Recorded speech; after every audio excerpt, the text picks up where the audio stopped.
clearly indicates the author and the person to whom it is addressed. 5, discloses the origin or source of the document.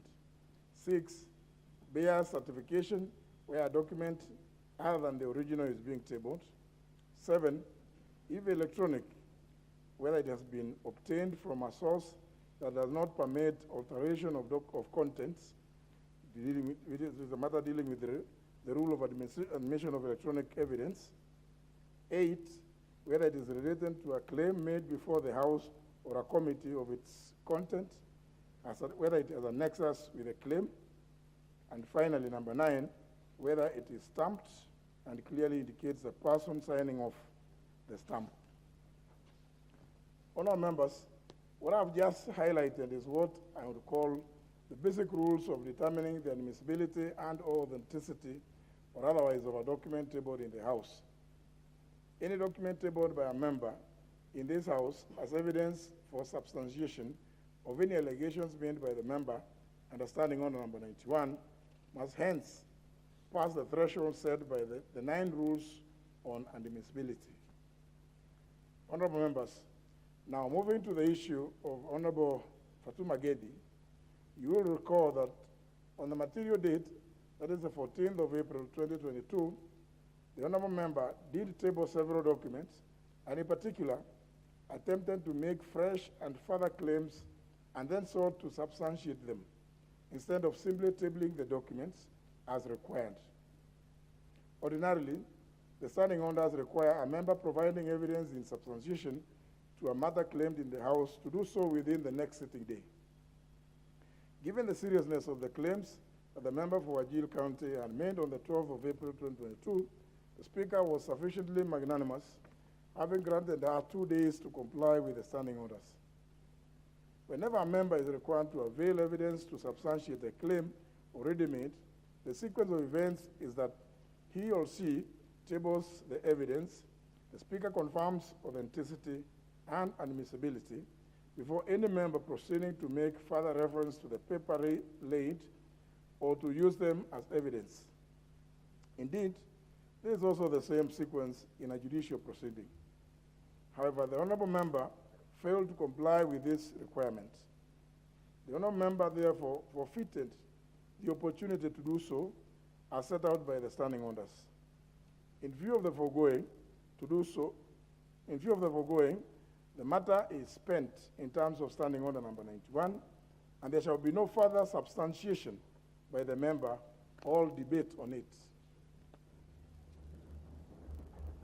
Honourable members, with respect to the documents that were tabled by the Honourable Fatuma Gedi, I note that they consisted of newspaper printouts, photographs, and certified court judgments, or a self-written statement by the Honourable Member, and other uncertified papers.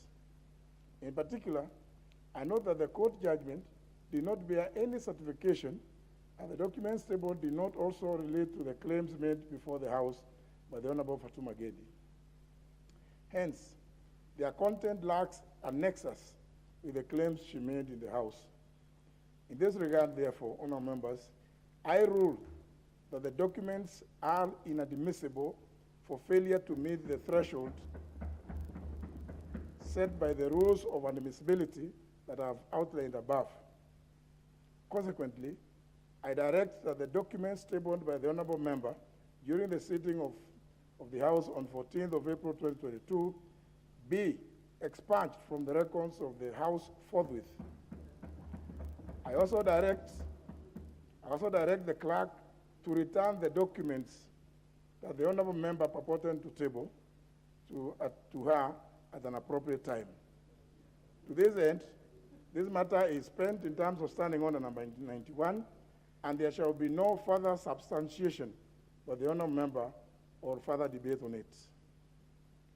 Honourable Members, allow me to, however, caution all members against making claims or allegations in this House which the claimant cannot substantiate. You will indeed observe the Standing Order, that Standing Order number 91, subsection 2, provides that a member who is unable to substantiate allegations made in the House within the next sitting day is deemed to be disorderly within the meaning of Standing Order number 107, and hence it will be paramount for a member to be responsible for the accuracy of their statements and any facts which a member alleges or makes and claims to be true.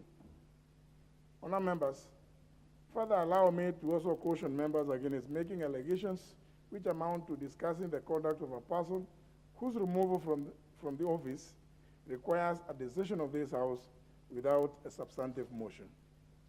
Indeed, you will recall that during the sitting of the House on 14th of April 2022, the member for Yatta, the Honorable Charles Kilonzo, did make reference to the provision of Standing Order number 87 and reminded the House of the need to propose a substantive motion if a member intends to discuss the conduct of a person whose conduct requires sanction by this House.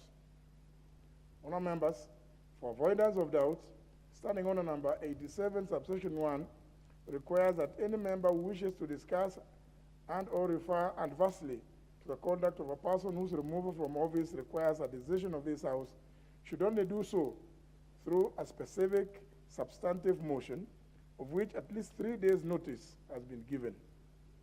It is clear from this that the direction the Honorable Fatuma Gedi was taking this House to would circumvent the procedure laid out in Standing Order number 87 by discussing the conduct of a person without a substantive motion. Honour members, now moving on to the case of the member for Embakasi East. You recall that on the particular day, I did order the member to withdraw from the chamber for the rest of the day owing to his disorderly conduct. However, the member declined. Honour members, it was clear that the member's conduct was gross and unbecoming. As you are aware, Standing Order number 111 provides as follows, and I quote, "If any member shall refuse to withdraw when required to do so, by or under these standing orders, the Speaker or the Chairperson of the committee, as the case may be, having called the attention of the House or committee to the fact that recourse to force is necessary in order to compel such member to withdraw, shall order such member to be removed, and such member shall thereupon, without question put, be suspended from the service of the House for a minimum period of 21 days and a maximum period of 90 days, and shall during such suspension forfeit the right of access to the precincts of Parliament, and the Sergeant-at-Arms shall take necessary action to enforce the order." Close the quote. Honourable members, despite calls from some of you for me to enforce this particular provision, I restrained myself from invoking Standing Order 111 on that day, and I intend, for purpose of good order, to restrain myself from invoking it even today. However, honour members, it has not escaped the attention of this House that the member for Embakasi East indeed declined to leave the chamber when he was ordered to do so by the Speaker. Due to the gross disorder that arose in this House thereafter, I deferred my ruling on the member's conduct to today. In this regard, honour members, I hereby order that the member for Embakasi East, the Honourable Babu Owino Ongili, to withdraw from the chamber and from the precincts of the National Assembly for a period of 5 days inclusive of today on account of gross disorderly conduct pursuant to Standing Order 107A of our standing orders. Honour members, the Sergeant-at-Arms is to enforce this order immediately, and if the member is not presently in the chamber, the member shall not be allowed access to the precincts of Parliament or attendance to any committee meetings or parliamentary functions during the 5 days of the suspension. Any committee meeting attended by the member during the 5 days shall be invalid, since the member is now deemed to be a stranger. Further, the member shall not attend committee meetings as a member of the public. Finally, honourable members, may I draw the attention of the House, and in particular to the House leadership on both sides, that this part of the session has 4 weeks comprising of 16 days only, unless the House, by resolution, decides to increase. The following critical business with the statutory timelines will need to be considered and passed by this House within those 4 weeks. Number one being the budget estimates for the financial years 2020-2023, the Appropriations Bill 2022, the Finance Bill 2022, and the County Allocation of Revenue Bill 2022.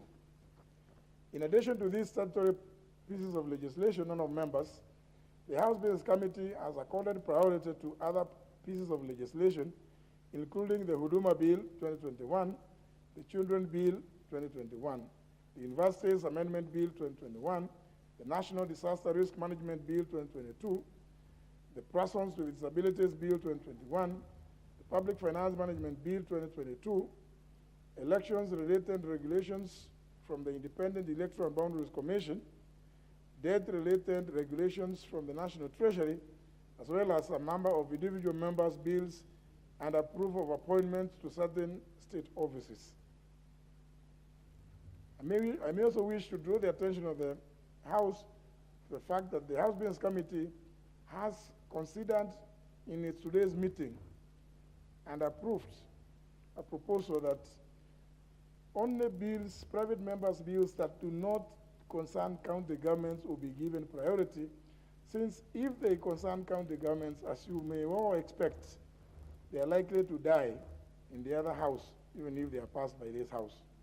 And therefore, to allow members who have legislative proposals that do not concern counties an opportunity to have them considered by the House during this short period. Honourable members, whereas I'm cognizant that politics is now at the center stage due to the forthcoming general elections, members should refrain from bringing to this House their political differences or use the floor of the House to advance their political agendas, hence causing disorder in the House. At this stage of the election cycle, honourable members, politicking should be a preserve of our political rallies and not the floor of the House. Indeed, it will not be possible for the pending business of the House to be considered in a disorderly and chaotic House. Honourable members, allow me to caution that as the representatives of the people, the pending business of the House that I have just highlighted is certainly one which is of huge significance to the people you represent. It is hence paramount that you conclude all the pending business before the House adjourns sine die. Honourable members, I also wish to emphasize that it is incumbent upon the House leadership on both sides to secure the maintenance of decorum in the House. At this end, as your Speaker, and indeed this is the position of the entire Presidium, allow me to reiterate that we shall not allow continuity of a sitting in which disorder and chaos is instigated by the same members who expect the Speaker to marshal and ensure that consideration of such business is expedited. The House is accordingly guided. And with regard to the member for Embakasi East, the Sergeant at Arms is instructed to ensure the member does not gain entry even to Continental House, County Hall, or into the precincts of this compound, even using the Senate gates.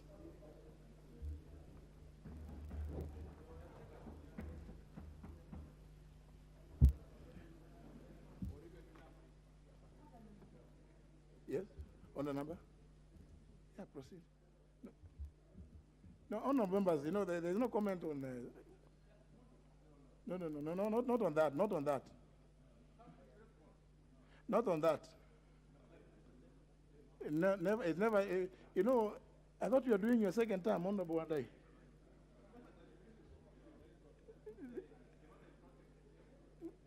No, that one is over. I can give you the communication to read. Yes. Yes, let's move to the next order.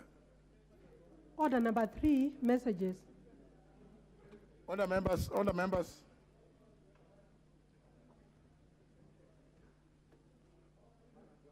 Members taking your seats. Take your seats. Take your seats. Take your seats.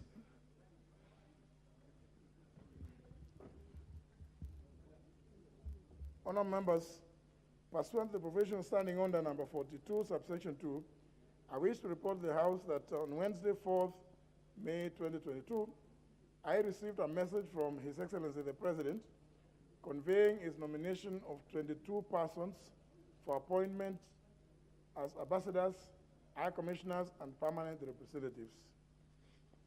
Honourable members,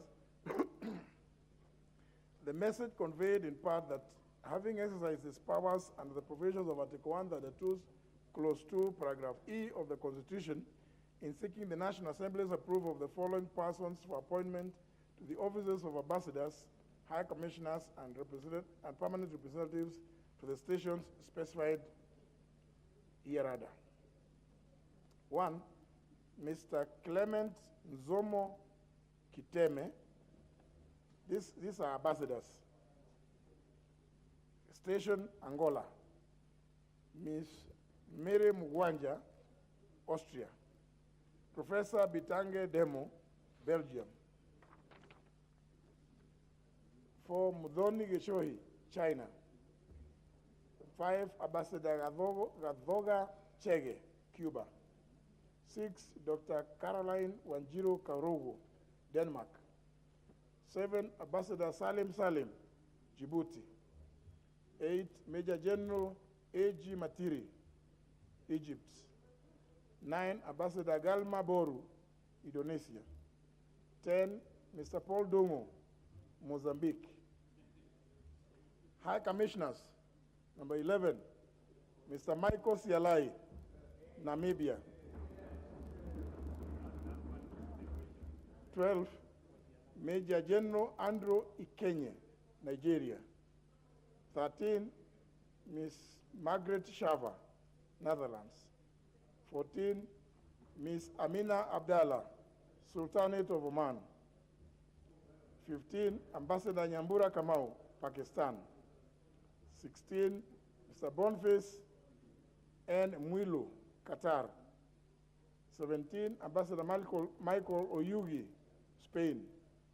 18, Major General retired Thomas Chapkuto, Somalia. 19, Mr. Leonard Boyo, Turkey. 20, Major General retired George Owino, Uganda. Permanent representatives. Number 21, Professor Richard Bosire, Ambassador stroke permanent representative to the United Nations Educational, Scientific, and Cultural Organization, in brackets UNESCO. And finally, 22, Major General retired Charles Getuai, Ambassador stroke permanent representative to the Intergovernmental Authority for Development, in brackets IGAD. Honourable members, you will also recall that on 2nd of February 2022, the House resolved that upon receipt of any name or names of a person or persons nominated for appointment to a state or public office from the President or any other office in the National Executive, the Speaker shall forthwith refer such message to the relevant committee for consideration without having to recall the House. In this regard, honourable members, during the recess period, I did notify all members of receipt of the names and refer the same to the Departmental Committee on Defense and Foreign Relations in accordance with the provisions standing under 45, subsection 1, relating to committee of messages to committees. The committee is required to commence necessary vetting processes as contemplated under the Public Appointments Parliamentary Approval Act and standing under number 45, and thereafter table its report for consideration by the House within the statutory timelines. I thank you, honourable members.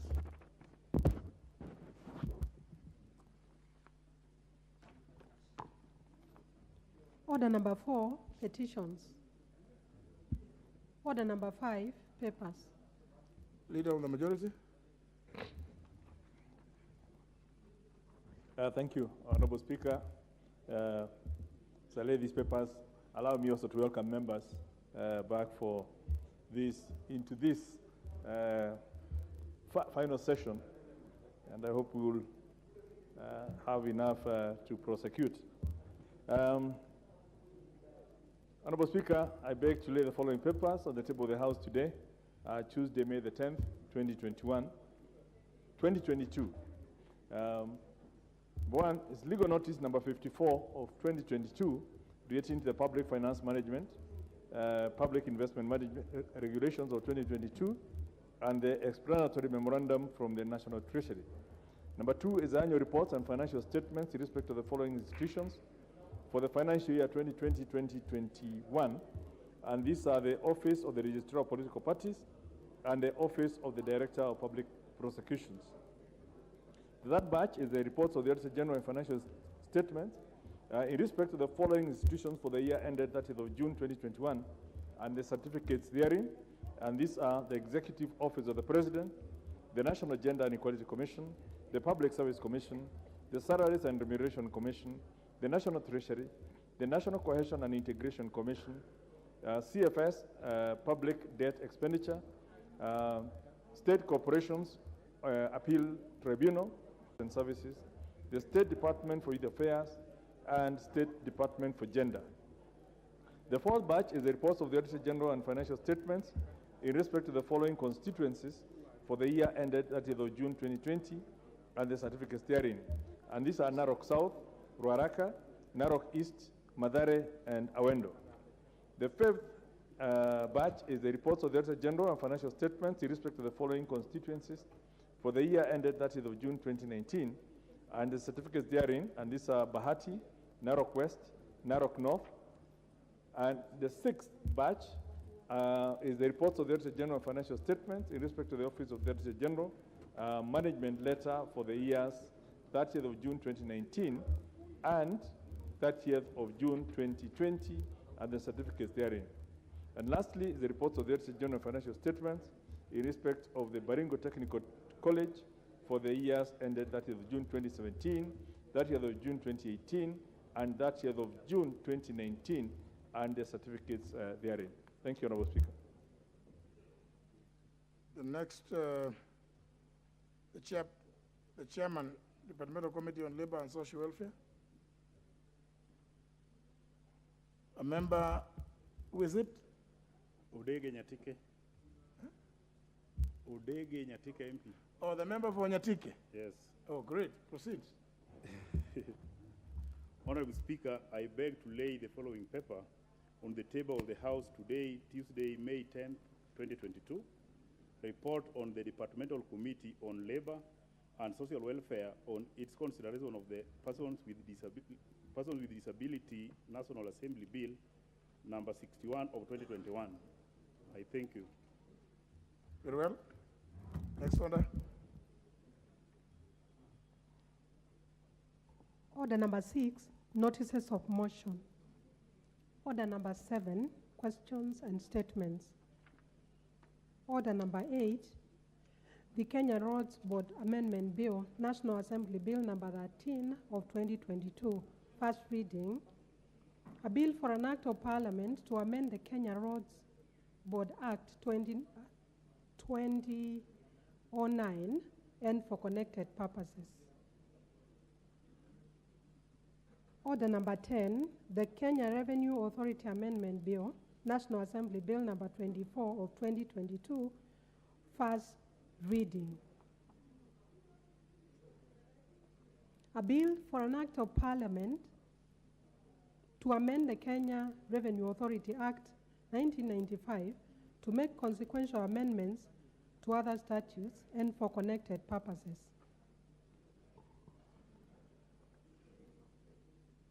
Order number 11. No. Order number 9, the Supreme Court Amendment Bill, National Assembly Bill number 15 of 2022, first reading. A bill for an act of parliament to amend the Supreme Court Act and for connected purposes. Order number 11, the Persons with Disabilities Bill, National Assembly Bill number 61 of 2021, second reading. Leader majority.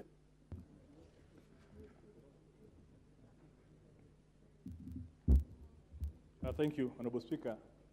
Honorable Speaker, I beg to move that the Persons with Disabilities Bill being National Assembly Bill number 61 of 2021, be now read a second time. Honorable Speaker, let me start by thanking the Committee on Labor and Social Services because when we committed this bill to them, they made it a priority and were able to bring in the report which has just been tabled. And I do hope that members will agree with the committee because the issues are as contained within this bill. Honorable Speaker, the primary purpose of this bill is really to modernize the current law that relates to persons with disabilities, noting that the current law that we have was last updated in, is actually the Persons with Disabilities Act number 14 of 2003. So we are almost 19 years into when the last law for relating to the people with disabilities was done, and yet so many events have taken place which I'll be enumerating. We also know it has several deficits and loopholes, partly also to do with the requirements within the Constitution that came in 2010 and which has not been updated. Honorable Speaker, according to the 2019 census, which is the only document that we have, the Kenya Population and Housing Census, it lists that there are about 2.2% of all Kenyans have a form of disability, with the most prevalent types, of course, being disabilities to do with mobility and capacity related. And hence, when you look at the population we are talking of, this bill comes into this House with an intention of catering for approximately 1.5 million Kenyans. I know we keep hearing of a number that there are 6.5 people with disabilities represented in this House, but the only record I can find is the census of 2019, which puts that number at approximately 1.5 million Kenyans. And I don't believe that between 2019 and now, the number of people with disability has increased exponentially to actually come to the 6.5. But we have 1.5 million Kenyans we need to take care of. In this regard, this bill recognizes all rights and entitlements of these people in this special category. These rights, again borrowing from the Constitution, are basically the right to equality and non-discrimination.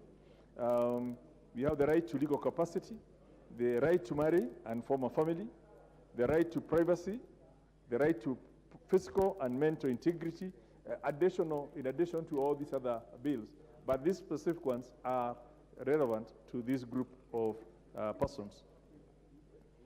Additionally, the bill spells out some rights and entitlements unique to persons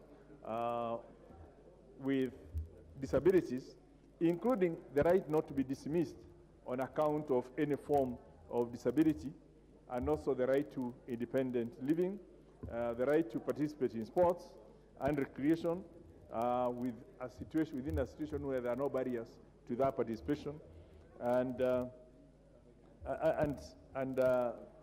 several others that will be captured. Now, putting this into perspective, Honorable Speaker, since the enactment of the current Act in the year 2003, some developments that I made mention include, in 2008, Kenya became a party to the United Nations Convention on the Rights of Persons with Disabilities, that is the 2006 CPRD, which established transformative norms and standards on the rights of persons with disabilities. Then in 2010, the Constitution of Kenya was promulgated, again including specific and robust provisions covering the rights of persons with disabilities. Then in 2015, the Committee on the Rights of Persons with Disabilities issued its initial concluding observations to Kenya, making a number of recommendations on how our great republic should ensure the rights of persons with disabilities. And finally, in January of this year, just about 5 months ago, Kenya deposited its instrument of ratification on the protocol to the African Charter on Human and People's Rights on the Rights of Persons with Disabilities in Africa, 2008, which is referred to as the Disability Rights Protocol, which affirms the rights of persons with disabilities on the continent. Honorable Speaker, the National Council for Persons with Disabilities indicates that there have been numerous unsuccessful attempts to have this bill, but both protracted and lengthy stakeholder consultations have been a big hindrance, and I'm happy that at long last, people have realized you can only overanalyze a situation until you paralyze it. And this is one of those situations where so much analysis and everyone wanting their say in this bill was leading to becoming, putting a disability on the bill, moving into the next level. But at last we have managed to extract it from that, and the committee has fast-tracked, and we now have a bill. And I'm sure, especially because this bill does not need to go to the Senate, and I would urge members, even as we process this bill, we take special cognizance for any amendments members would want to bring that would end up leading this bill to go to the Senate, because we don't have the luxury of that time.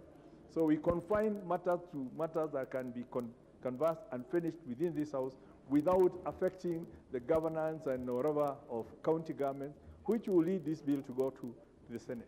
And we don't want to get that, because 19 years is such a long period for people with disabilities waiting for a bill that is at par with the current laws, and we don't want to deny them that opportunity at this point.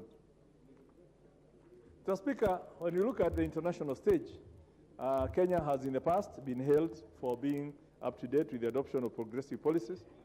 And in 2018, the United Kingdom, the Department for International Development, which is within the Foreign and Commonwealth Office, did, together with the International Disability Alliance, and the government of Kenya, host the first Global Disability Summit in London, and which had brought together both the state and non-state actors. And it's during this summit the representatives of the government made several commitments, including the ratification of various protocols and amending our law to keep pace with the changing circumstances. And I did mention earlier that just this January, one of those protocols was ratified as part of this commitment. Now, I believe that part of the reason our country stands out in the community of nations is because not only because of our industry, but also because we are a progressive nation committed to upholding the highest standards of human dignity. And indeed, I do recall in the last two national days that we have attended, His Excellency the President has been very clear in terms of articulating why we need to remove our people from, or get rid of the indignities that they go through, indignities of seclusion, indignities of poverty, indignities of fear, and for people with disabilities, we're talking of liberating them from the indignities of discrimination and bringing them to the dignity of inclusivity within the larger community. So, Honorable Speaker, then, enacting this bill will be one of the ways of living up to this, our standard that we set for ourselves, and offering the best environment for all Kenyans to operate, and most importantly, earn a living within a dignified environment, and where nobody is discriminated on account of being physically different or than what we used to, what we call the normal person versus the person who is not, who are able differently, as the various things are people call the different nomenclatures. So, Honorable Speaker, although this bill seeks to amend the 2003 Act, it is intentionally and purposely drafted to retain the progressive provisions of the current Act. So we're not just getting rid of the acts, the current Act as it is. Again, most of the provisions of the current Act are retained, but again, updated as far as possible. For example, the administrative institution, which is the National Council of Persons with Disability, and which has played a key role in advocating for the rights of persons with disabilities, has been retained in the bill. Additionally, it has also retained the incentives that were given to private employers who offer employment to the persons with disability. And most importantly, all the reliefs and the tax incentives that were given in terms of tax exemptions that are being given to people living with disability, including access to credit, preferential access to credit, have also been retained. So we are not losing anything in terms of what we already have as of 2003, but it's now being brought into a situation where we can have a modern law in line with the Constitution, and that will respond to issues that have risen between 2003 and to date. It's in this regard then, Honorable Speaker, that I wish to urge members of this House to support this bill as a show of their support and empathy to our brothers and sisters who are living with disabilities in our great republic, and to ensure that they are also mainstreamed into the larger society.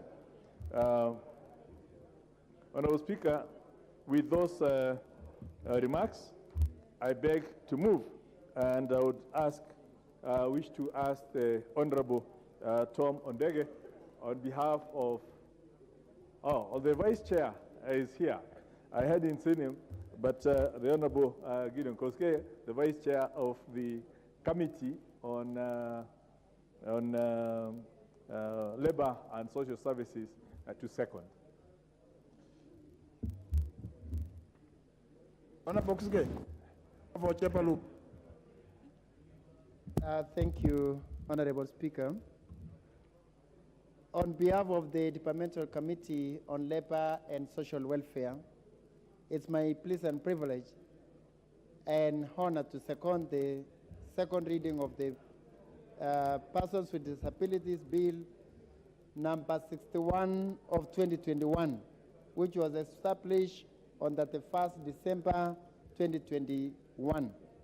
The bill was committed to the Departmental Committee on Labor and Social Welfare, pursuant to the Standing Order 121 on 22nd February 2022 for consideration, including conducting public participation. Honorable Speaker, the committee observed that 4 significant events in the last 2 decades necessitated a review of the existing law on PWDs. First, it was in 2008. Kenya became a party to the United Nations Convention on the Rights of Persons with Disabilities, 2006, which established transformation norms and standards on the rights of persons with disabilities. And in 2010, Honorable Speaker, the Constitution of Kenya was promulgated, including specific and robust provisions covering the rights of persons living with disabilities. And in 2015, Honorable Speaker, the Committee on the Rights of Persons with Disabilities issued its initial concluding observation to Kenya, making multiple recommendations on how Kenya should ensure the rights of persons with disabilities. And finally, in January 2022, Kenya deposited its instrument of ratification on the protocol to the African Charter on Human and People's Rights on the rights of persons with disabilities in Africa 2018, which affirms and constitutionalizes the rights of persons with disabilities on the continent.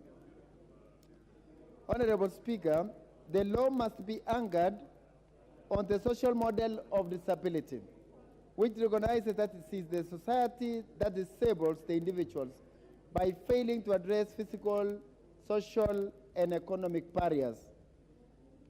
The language and terms of art used in the law must abide by minimum standards of accepted usage, thereby ensuring effective communication and avoiding repetitive ableism and stigmatization. Honorable Speaker, the bill intends to tighten the weak points in policy and seal caps that pose enforcement to strengthen the legislative framework relating to PWDs. The bill also establishes a clear framework for exercising human rights by persons with disabilities and their full participation in all spheres of life, including political, social, and economic fields. Honorable Speaker, the committee, having considered the Persons with Disability Bill 2021, Bill number 61 of 2021, recommends that the bill be agreed to, subject to the amendments in the report. I beg to second, and I thank you, Honorable Speaker. Thank you.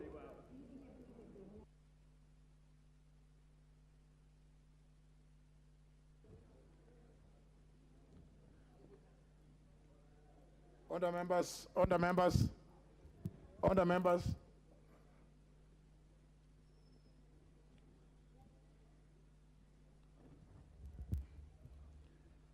Order members, I propose the question, which is that the Persons with Disabilities Bill, National Assembly Bill number 61 of 2021, be now read a second time. Member for Seme.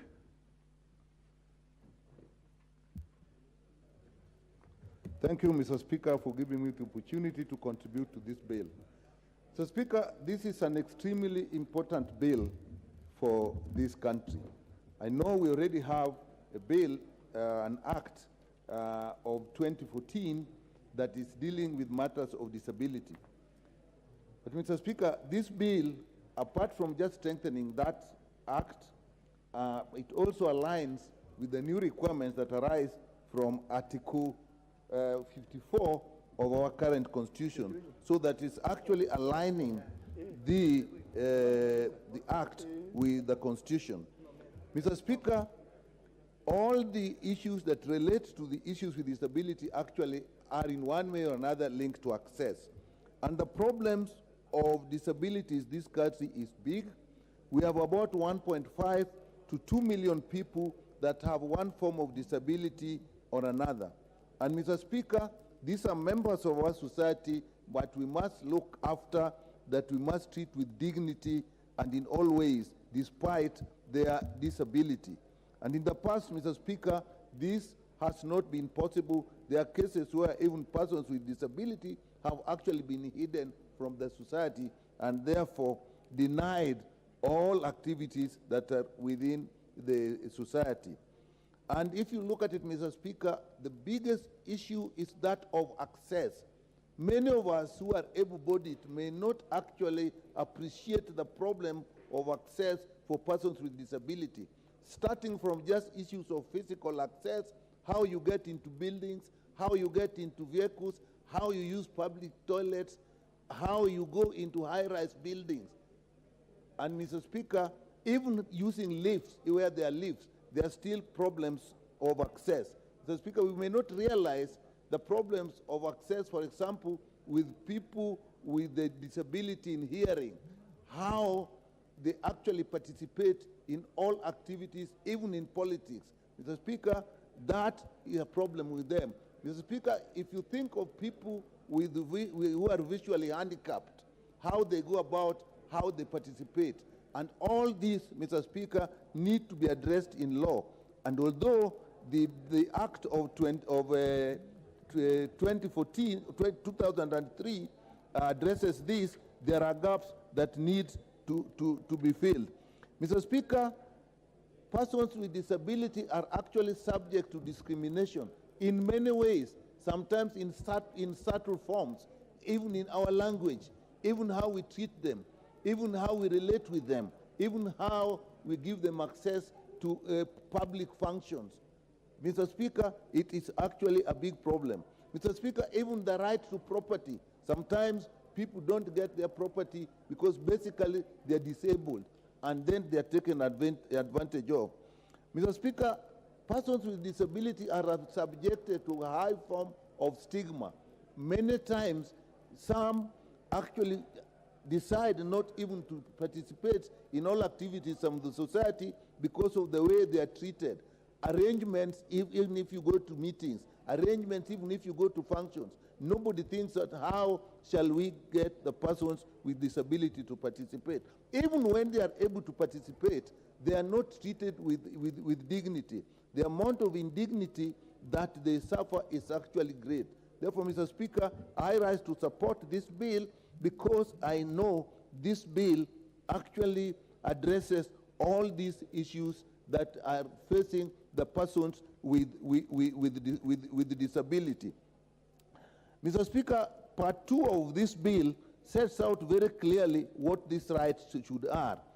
They sets out that there should be no discrimination, the legal capacity should be addressed, the right to family, the right to privacy, and the right to health care. Even if the health facilities are available, can persons with disability actually access them? And that same Part 2 also brings the issue of a barrier-free environment.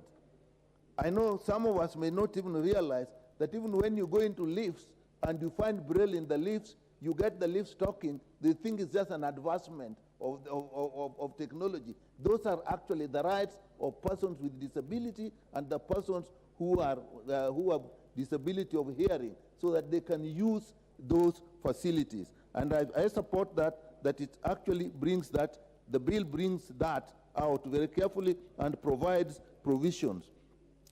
Mr. Speaker, this bill provides for the council. We have a council already, but at least it needs to be strengthened, and it is how the council is appointed, how people are appointed, the qualifications that are needed. But more importantly, in relation to the council, prior to this bill coming into effect, if it is passed, actually the council has only offices in Nairobi. And if you expect persons with disability to travel from all over the country to get the issues addressed at the council, that is actually a form of discrimination. So this bill provides that the council will have offices in various parts of the countries, in the counties and so on. So that is extremely important. So Speaker, this bill, I support it because it also provides incentives. Look at the areas of tax. Mr. Speaker, it is important that the persons with the disabilities sometimes use materials that we don't use. And if these materials are taxed, we actually then subject to higher tax. So this bill addresses that we can have tax exemption on the materials that are used by persons with disability, on the materials that are used to manufacture items used by persons with disabilities. Mr. Speaker, if you look at, even if they have their businesses, I think we should give consideration in terms of taxation. The process as it has been before, getting somebody to be certified and registered has been a bit complex, and I think this bill attempts to promote that. Mr. Speaker, this bill rightly links with the country, but the mover, the leader of government business, indicated that if we then bring those ones in, it may then take the bill to the Senate. So probably we'll have to look, but that's a very important function. Even if we exclude them because we want the bill to pass, later on we must have amendments that will bring them up, because people with disabilities actually live in the counties. So the convenience of passing the bill should not surpass the convenience of getting the right thing done. Mr. Speaker, if you look at this bill has created a schedule. And Schedule 1 of this bill, Mr. Speaker, is actually, in my view, the most important part of this bill. It has put into place in private institutions, in public institutions, in public transport, it has put the requirements that are needed. I know many of us may not appreciate how do people with disability, particularly physical disability involving the limbs, how do they get into a bus? How do they get into a train? How do they come off a train? Now, this bill makes provision. For example, I think we must have bus stops where actually there are platforms, and we must actually go for buses that actually have a flat bottom, which is aligned with the stage, so that somebody with a wheelchair can just wheel them in. Inside the buses, there actually should be a space or two where the person with disability will go in. So, Mr. Speaker, these are extremely important. And therefore, we must also align this with international standards, so that when we have persons with disability in Kenya, the facilities they use here must be exactly the same as the facilities they will meet when they go to other countries. So, Mr. Speaker, we must have in the building regulations. This cannot just be said, put in regulations and left to implement themselves. Other laws, even the building laws, will have to be amended so that these requirements of persons with disabilities are interred in the law, and that buildings can only be approved as habitable if they involve these facilities. Mr. Speaker, with that, I support this bill, and we look at the amendments when the time comes in the Committee of the Whole House to actually strengthen it further. Thank you, Mr. Speaker.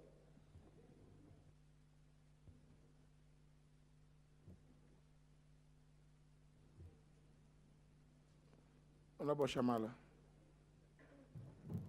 Thank you, Mr. Speaker. I want to say that I welcome wholeheartedly this bill on the persons with disabilities bills. The reason being that indeed people with disabilities are extremely discriminated against in this country. And we're talking about over 1.5 million people. And the dignity, and I've said it time and time again, the right to dignity is the platform of all rights. When the time comes at the committee stage, I have noted, and some of these things or amendments could come through regulations, but it is my personal desire to see them entrenched in legislation, that issues such as service dogs for the blind are allowed into all public buildings. There are certain areas, certain public places which will not allow dogs. And we're not talking about pets, but the seriousness of service dogs for people who are visually impaired. It is with these few remarks, Mr. Speaker, that I support this bill. Member for Makueni.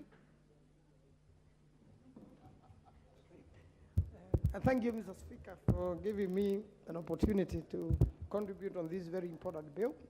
Mr. Speaker, from the onset, this bill does not concern the counties as it is now, but when it comes to its implementation, obviously the counties will have a very great role to play, especially in modification of buildings, because most of that law is generated from the counties, and I believe in one way or another, the counties have a role to play. But for now, we need this law urgently. Many people with disabilities have suffered in this country. Mr. Speaker, the experiences I have in Makueni County is that we have children with disabilities who are hidden by parents or people who live with them, and they never get an opportunity to go to school or to have their rights as now protected in the Constitution and in this bill could be protected. Under the previous law did not cover that well, nor does the current law cover that well. So I thought really we have something to do. Mr. Speaker, also people with disabilities have been mistreated by people who stay with them. Some have been locked up.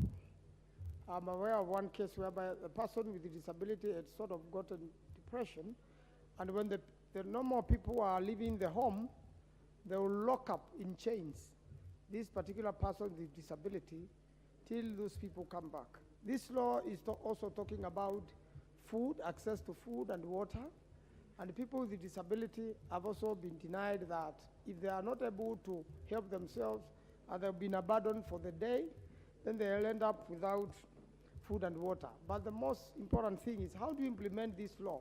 How do we make sure that people who break the law, as far as the people with disabilities or who abuse their rights, are dealt with properly?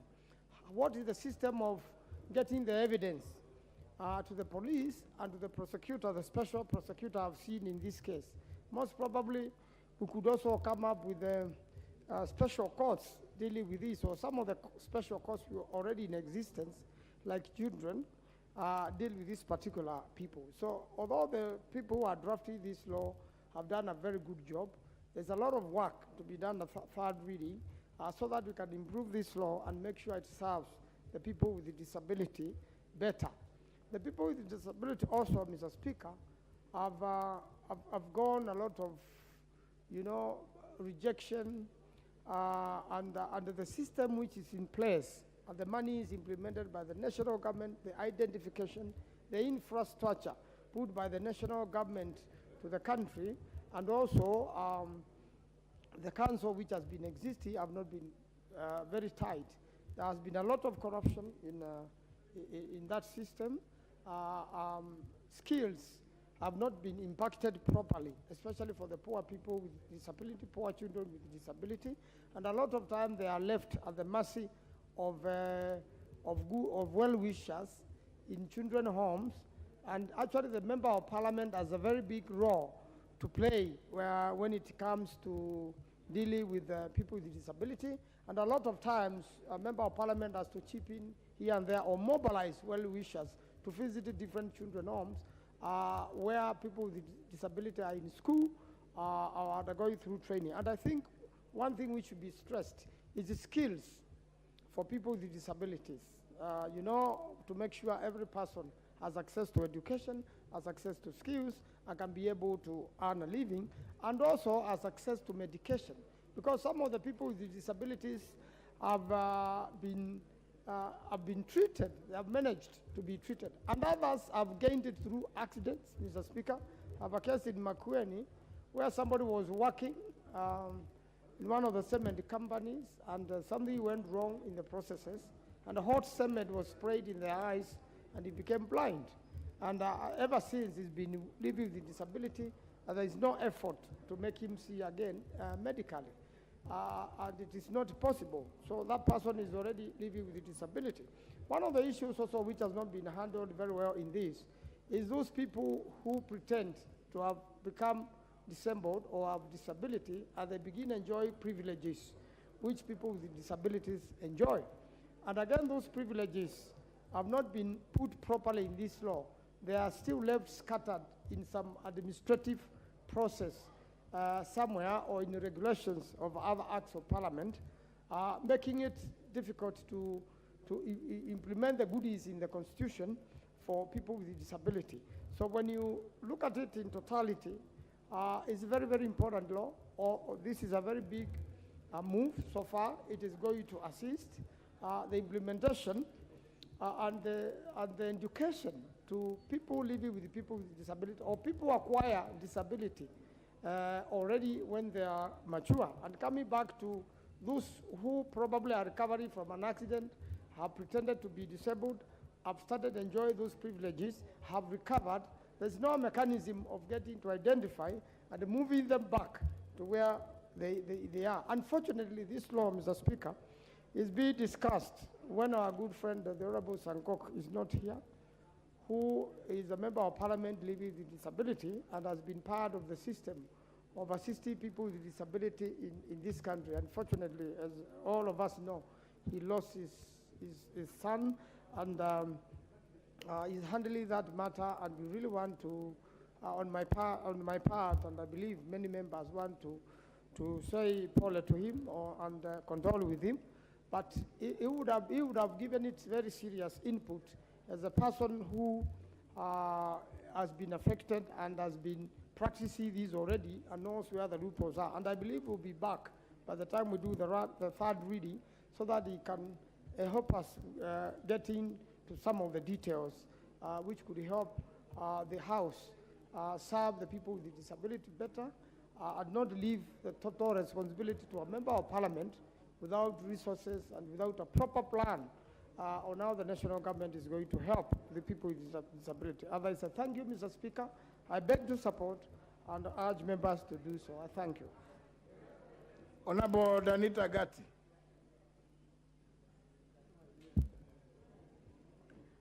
Thank you very much, Mr. Speaker. Mr. Speaker, from the onset, I want to confirm and to say that I welcome and support the Persons with Disabilities Bill of 2021, and I want to thank the committee, Mr. Speaker, for the effort that they have put into this, this work, Mr. Speaker, to come up with this bill. Mr. Speaker, issues persons with disabilities in this country date back, Mr. Speaker, to I don't know when, Mr. Speaker. Mr. Speaker, members of parliament of this house have persons with disabilities as their voters and as their people, Mr. Speaker. And therefore, Mr. Speaker, I am happy because we are talking about persons who live in our constituencies and in our wards, Mr. Speaker, and who vote to keep us here as members of parliament. So, Mr. Speaker, I support that the committee has thought it wise to actually repeal the Persons with Disabilities Act and to actually strengthen it. The PWD's Act of 2003, Mr. Speaker, I'm very much conversant with it. Mr. Speaker, I am a candidate of disability, as you are aware, and Mr. Speaker, I have seen firsthand how persons with disabilities of this country and of the world are treated, Mr. Speaker, than any other persons, Mr. Speaker. Mr. Speaker, I am here to also say that I support, because I do represent persons with disabilities, and in my capacity, Mr. Speaker, in this House, as the President of the Commonwealth Parliamentarians with Disabilities Network, and say, Mr. Speaker, that we as a country are doing well. We are trying, Mr. Speaker, comparatively on matters disability. And I want to applaud this country, Mr. Speaker, on the amount of work that we have done. Mr. Speaker, sir, the challenges that continue to face persons with disabilities in this country, Mr. Speaker, starting with the mere fact that, Mr. Speaker, accessibility continues to be a problem. Mr. Speaker, unless you are disabled in this country, you will not understand what it means to look for accessibility. And Mr. Speaker, I'm happy that this bill is seeking to actually talk about accessibility. And accessibility is not just about physical accessibility into a building.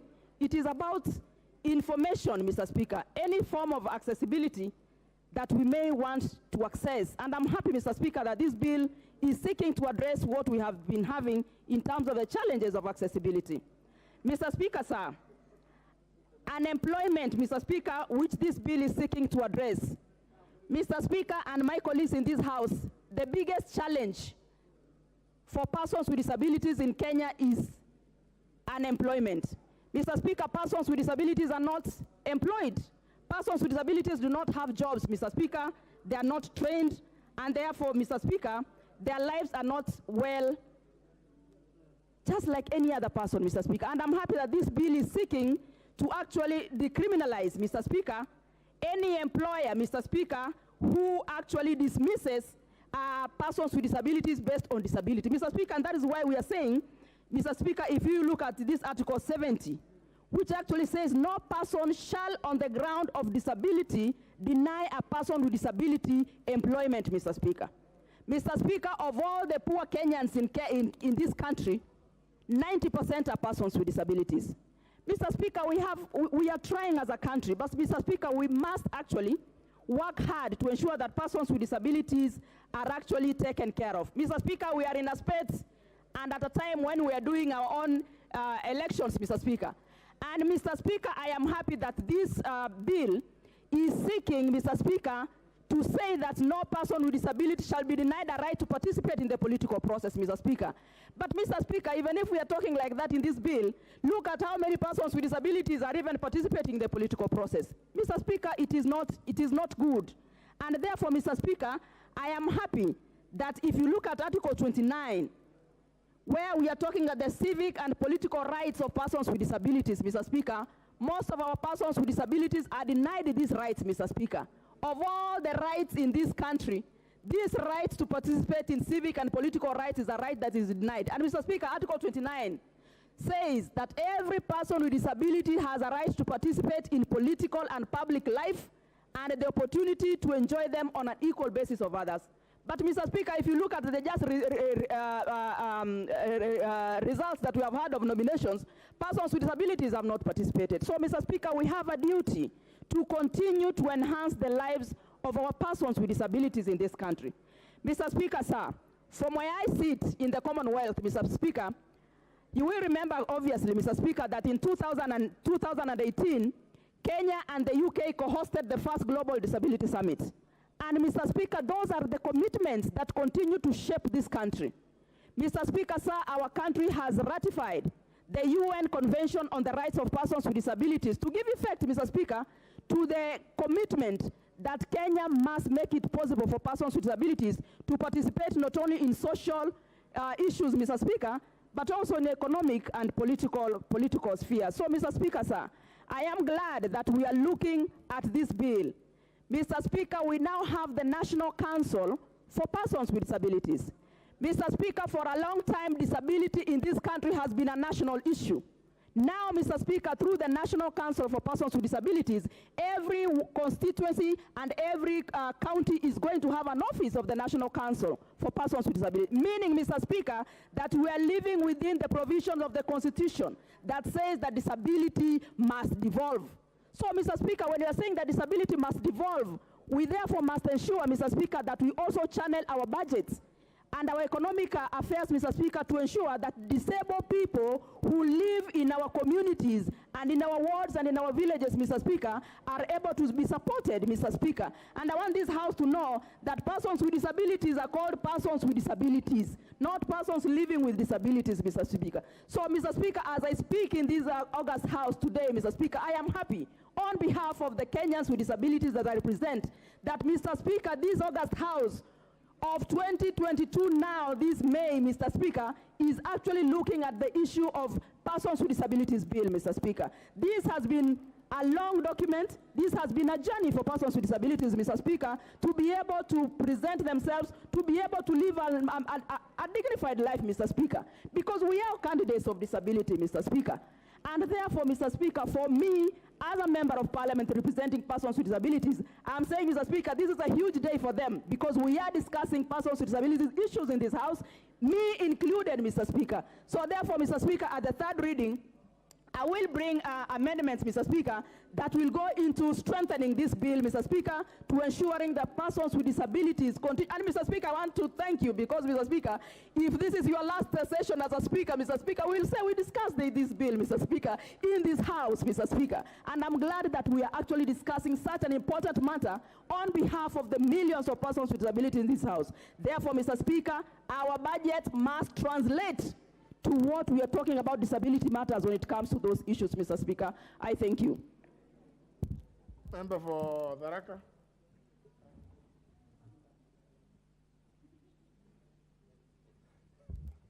Thank you. Thank you very much, Mr. Speaker. So, Speaker, allow me to rise and support this bill.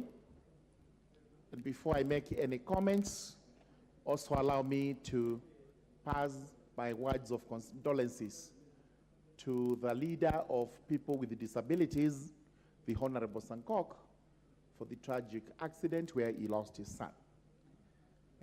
May they be consoled, and may the dear son rest in everlasting peace. Mr. Speaker, I support this bill. The main reason being that for a long time, we have treated people living with disabilities as semi-human.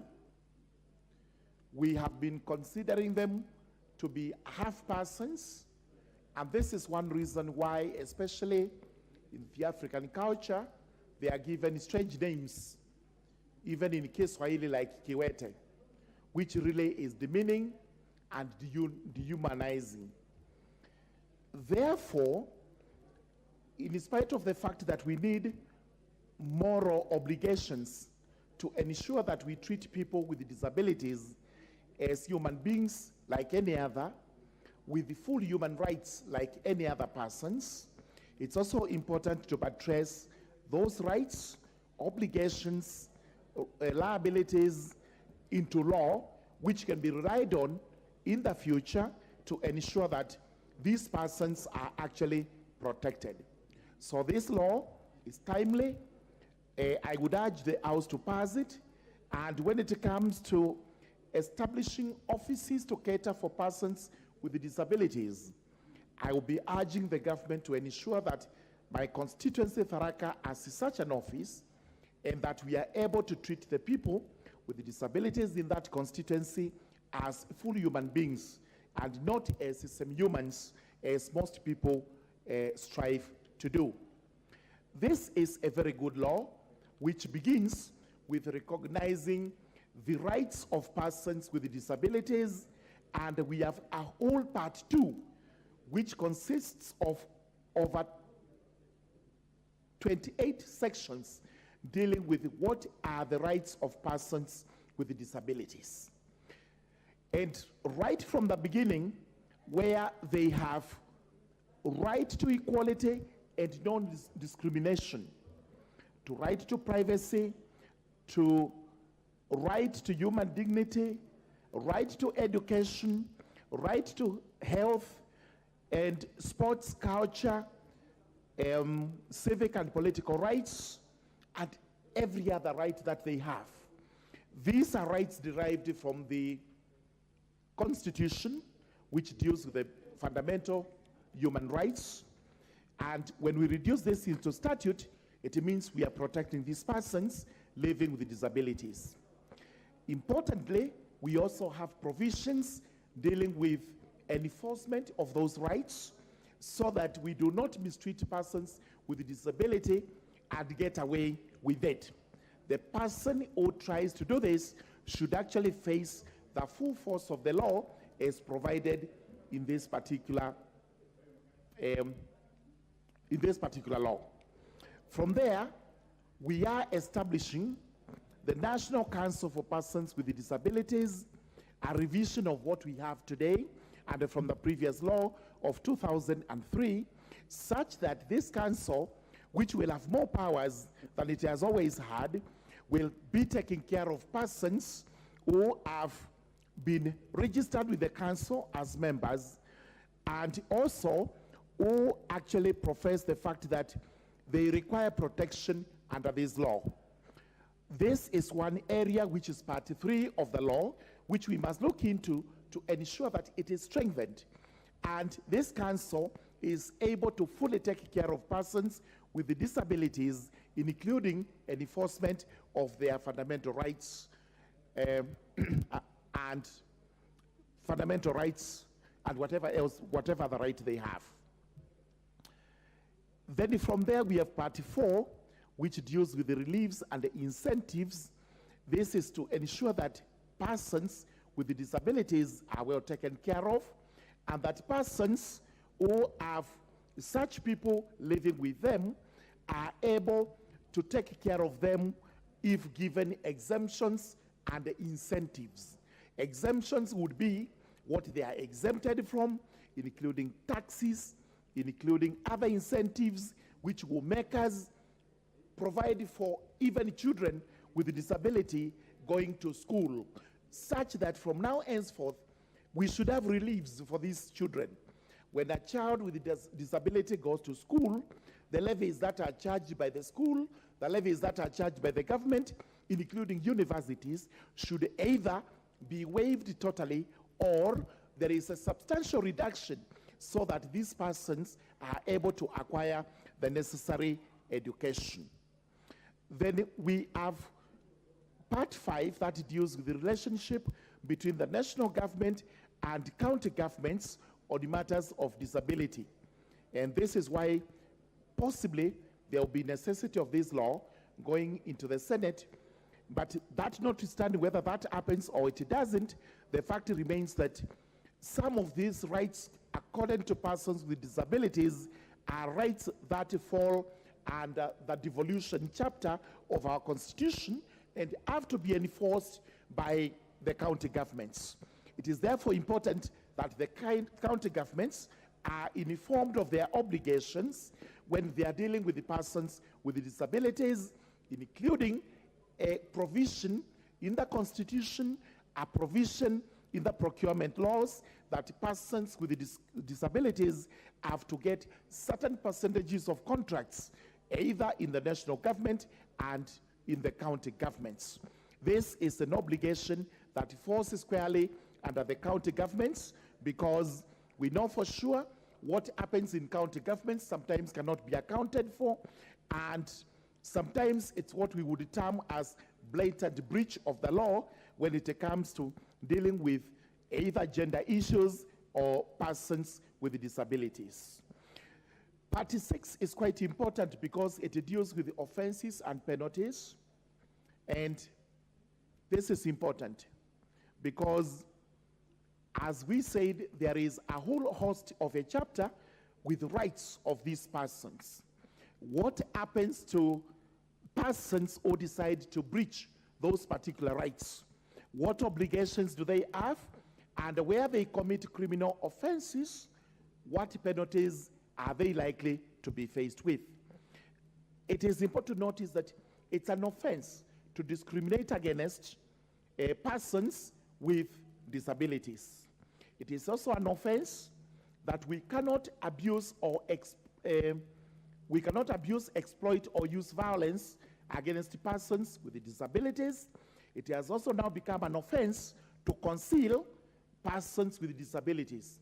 What we've been told that sometimes, especially in the African culture, we find it a little bit shameful to expose persons with disabilities to strangers, or in the name of, this is maybe a Kiwete, and therefore I do not wish my visitors to see that I have such a person. It will now become an offense if you conceal such a person, and especially from the authorities that fall under the National Council. It is also an offense to treat persons with disabilities in a degrading manner, in a manner that lowers their dignity as human beings, in a manner that shows that you are trying to treat that person as semi-human. If anybody does this, then that becomes an offense and it is punishable by the law. And the penalties that are prescribed, some of them are quite prohibitive, which is what good law should actually do. Then we have miscellaneous provisions, including the general penalty clause, which is section 78, and the other provisions, which in my view do buttress the fact that Kenya now wants to treat persons with disabilities with the dignity they deserve and accord those persons the protection of the law. Thank you, Mr. Speaker. I do support. Member for Nyaribari Church. Thank you, Honorable Speaker, for the opportunity to support this noble bill. I start from the onset, Honorable Speaker, to share with my colleagues who have supported it and said that it's a noble bill meant to address the challenges our people are facing. Honorable Speaker, I come from a community where historically people were disabled, were considered a curse to the family, and the unthinkable was done on them, keeping them in the house, hiding them from the public, and that injured their capacity, their development was injured in the process, Honorable Speaker, because they were not given a chance to go to school. So this bill in many ways addresses those issues and those cultural barriers which have hurt the community, which have hurt Kenyans so much, because, Honorable Speaker, we have had a chance of seeing people who have disability, who have excelled and excelled very well in their field. Some of them have become the best artists in the world. Some of them have become the best educationists. Some of them have become best lawyers, and they make all that they can be, a normal person can do, they also do it as well. So, Honorable Speaker, this bill in many ways addresses those issues and those challenges. And as a member of Parliament from Nyaribari Church, Honorable Speaker, I think it's in order for us to enrich this bill a lot more than where we have done it. because there are many issues we need to address, Honorable Speaker. Like this weekend, I had people who came to see me, and part of the group were some disabled people, and they were never given a chance to, because of the crowd and because they cannot fight for attention like the normal person would, they miss out on opportunities where nature demands that you have to use force. And those people, we must get away, Honorable Speaker, of helping them out. As a community, as a country, we must address their unique needs by way of ensuring that the law protects them from those vagaries of nature, Honorable Speaker. Honorable Speaker, have things in mind, simple things like the wheelchair. Honorable Speaker, wheelchairs are necessarily very expensive, and these people cannot afford, Honorable Speaker. They cannot be disabled, they cannot suffer from disability, and also we disable them by way of not giving them the support that they need to have a chance of starting ahead of the queue, Honorable Speaker. Because if we don't do that, Honorable Speaker, almost 5% of Kenyans will be injured permanently, and to that extent, our country will be reducing their capacity of production by almost 5%. If you look at the multiplier effect, Honorable Speaker, then we are speaking of a bigger percentage than the 5%, which we are denying an opportunity because of the inability or because of the airport differently. They are not given a chance to use their God-given talents to excel. Honorable Speaker, I've seen a very interesting scenario where if you are disabled, you only reduce it to a shoemaker. You know, the best the parents can do, or the community, is to give you a chance to go and run to become a shoemaker or repairing of shoes. And yet, these are people whose mind has not been injured in any way. They can do a lot more than making shoes, Honorable Speaker. These are people who are empowered, just like any one of us.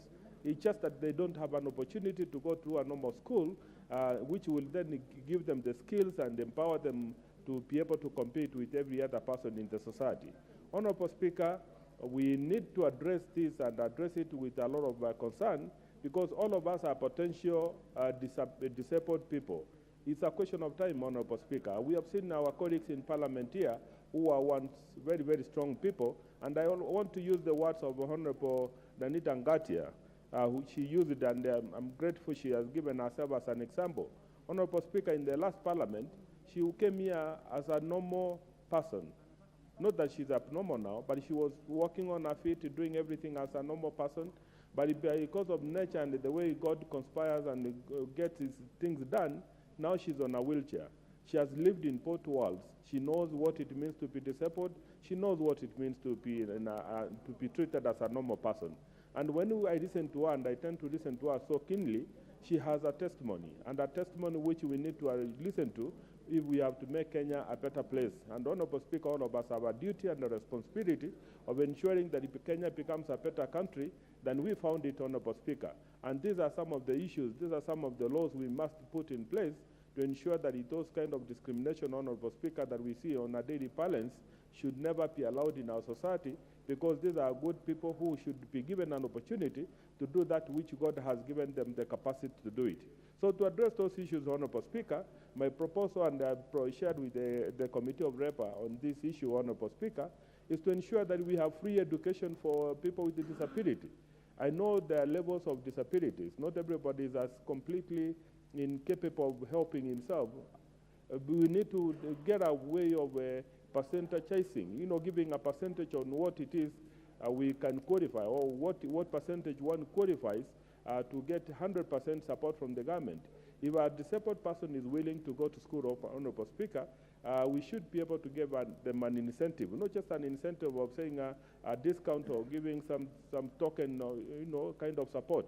We truly need to go out of our way and give them a chance. If a disabled child passes in high school from primary, and they are called into a national school or whichever school it is, they should get 100% support from the government.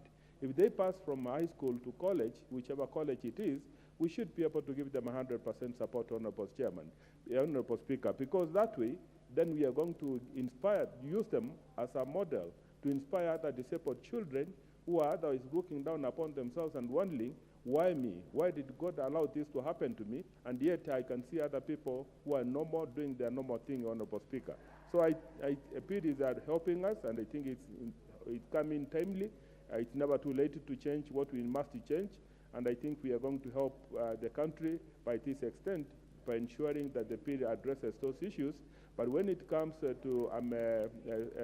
when it comes again, we should be able to amend it and enrich it and make it better so that we capture everything else that has not been captured to ensure that our children, our disabled people who have been able differently are given a decent treatment in the society to ensure that they're also able to contribute to our tax revenue just like any other normal person would have done, Honorable Speaker. With those few words, I support.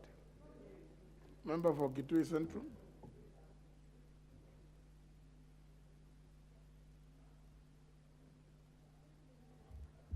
Yeah, thank you very much, Honorable Speaker, for this opportunity. Honorable Speaker, I want to join my colleagues in really appreciating this bill and what it intends to do, Honorable Speaker. Honorable Speaker, we have international instruments and we have also our local laws which support the issue of disability, Honorable Speaker. Honorable Speaker, anytime we discuss these issues, I get very encouraged as a Kenyan, Honorable Speaker, because Kenya as a country, we have actually done well, although there is room for improvement. Honorable Speaker, when you look at the statistics, it's only about 1.5 million people who are disabled. This translates to less than 3% in this country. But when you look at the awareness about disability in this country, Honorable Speaker, you realize that every Kenyan is actually very much aware about issues disability. And that's why I get very encouraged, Honorable Speaker. Something which encourages me a lot, Honorable Speaker, is when I look at our own who are in this house, who are enabled differently. And I want to single out a few of them, Honorable Speaker. Look at Honorable Danita Ngati, who is the chair of the Network of People Living with Disability, Commonwealth Parliamentary Association. Honorable Speaker, look at what she has managed to do. Look at our own, Honorable Janet Stenay, who is the local chair, the chapter on Commonwealth Women Parliamentarians in this country. Look at our own Honorable Rose Museo, the County Women Rep Makueni, and what she has managed to do. Look at our own Chimwa Nyonyi, Honorable Speaker. These are very good cases of demonstrating what our colleagues, that our colleagues are only enabled differently. And Honorable Speaker, you know, the other day, yesterday I was actually watching sports. There is something happening in Brazil now. They are calling it deaf. It's like Olympics for the deaf. And when I watched these colleagues of ours and the way they performed, Honorable Speaker, you get very encouraged. And that's why I think as a country, what we should be doing is just to provide opportunities for these colleagues of ours. Because I think they are gifted in different ways. They can really excel in their different areas. And that's why this bill becomes very important. Because what we are doing in this bill, Honorable Speaker, we are providing the legal framework so that they are able now to get that opportunity and really shine, do their best. So, Honorable Speaker, I really want to support this bill and say this, Honorable Speaker. For me, I'm a believer of what we call integration, so that other than seeing them as different teams, they are integrated into the society. And that's why, Honorable Speaker, in terms of our education policy, this is an area we have done very well. Because, Honorable Speaker, you realize now what is happening in our primary schools is we don't have different streams for people living with disability. They actually integrate, they are part of the main, they are going to the same class with those who are enabled with our normal children. They are doing things the same, and in that way they feel like there is a sense of belonging, so that they don't see themselves differently. That's another good area, another really area we've done well, Honorable Speaker. Honorable Speaker, I think the other thing which you need to look at is the issue of how we are supporting these people who are enabled differently. Honorable Speaker, in my own constituency, I have two institutions. I have one which you call School for the Mentally Handicapped. Those who have mental issues. I have another one which is School for the Deaf. Those who are not able to talk, Honorable Speaker. And Honorable Speaker, you realize because they are primary schools, we are not able to support them in terms of what Honorable Tongi was talking about, the issue of providing bursaries to them or educational support. The only thing we can do, Honorable Speaker, is supporting them by providing educational infrastructure. But I think, Honorable Speaker, what I've realized for the time I've been a member of parliament for that area, it is very expensive to keep them in school, by the way, more expensive than the secondary schools. because they have special needs. And how I wish, Honorable Speaker, as a House, we would also make a provision so that as part of our bursaries, we can as well support these children who are enabled differently, be able to access their education. Honorable Speaker, the other area which I think is important is the area of health. I've also realized, Honorable Speaker, because they are enabled differently, they're also likely to face health issues or health challenges more than us who are living normal life. And on that case, Honorable Speaker, it would also be important to have some affirmative action when it comes to do with health bills, so that the country can go out there and make provision so that when some of them are sick, Honorable Speaker, they could be able to access health services in public institutions, either free or at a subsidized rate, Honorable Speaker. Because in that case, then we'll be supporting them.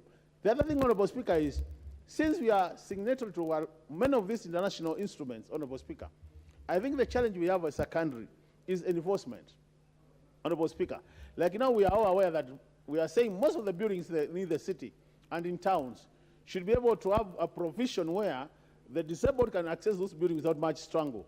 But, Honorable Speaker, in time you go around this town, you realize that the people who are enabled differently are really struggling to access services, more so where those services are found either in floor 3, floor 4, going all the way to 20, Honorable Speaker. So you realize that if they have to get to a lift also, Honorable Speaker, it's a challenge. Very few structures are provision where the kind of lifts which are there can be accessible by our people who are enabled differently. The same with the abolition blocks, Honorable Speaker. You go to most buildings, you find abolition blocks, Honorable Speaker, have no provision for people who are enabled differently. To me, I think this law, Honorable Speaker, has come at the right time, so that as a House, although I don't know that we'll be able to see it through in terms of processing this bill, how I wish that we are able to process it through.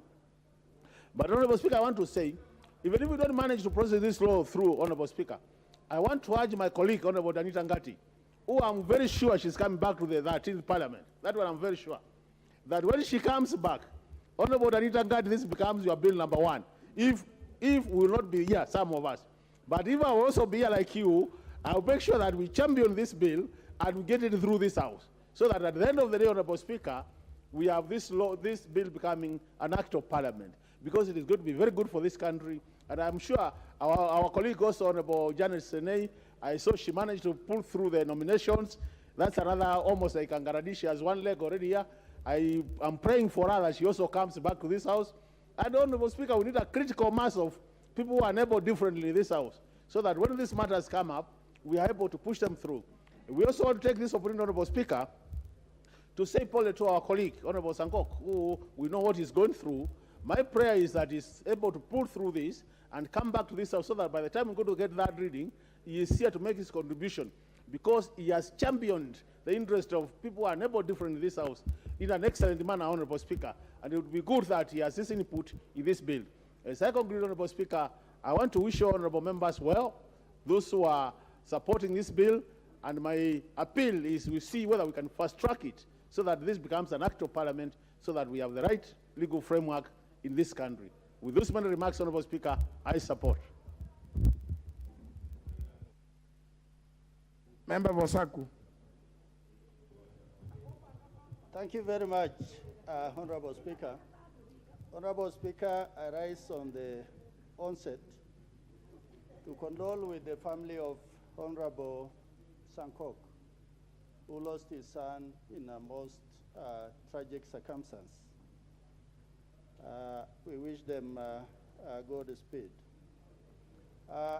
In this bill, I believe he would have contributed to this debate and embellished it, because from where he sits, he has a better understanding of a lot of issues that people with disabilities go through day in, day out. Honorable Speaker, I want to pick up from where Danita Ngati stopped. In the last Parliament, we were in the same Committee of Defense and Foreign Relations as we began the first session. And I think when that tragic accident happened, Danita Ngati was wheelchair bound, And in one of our foreign visits,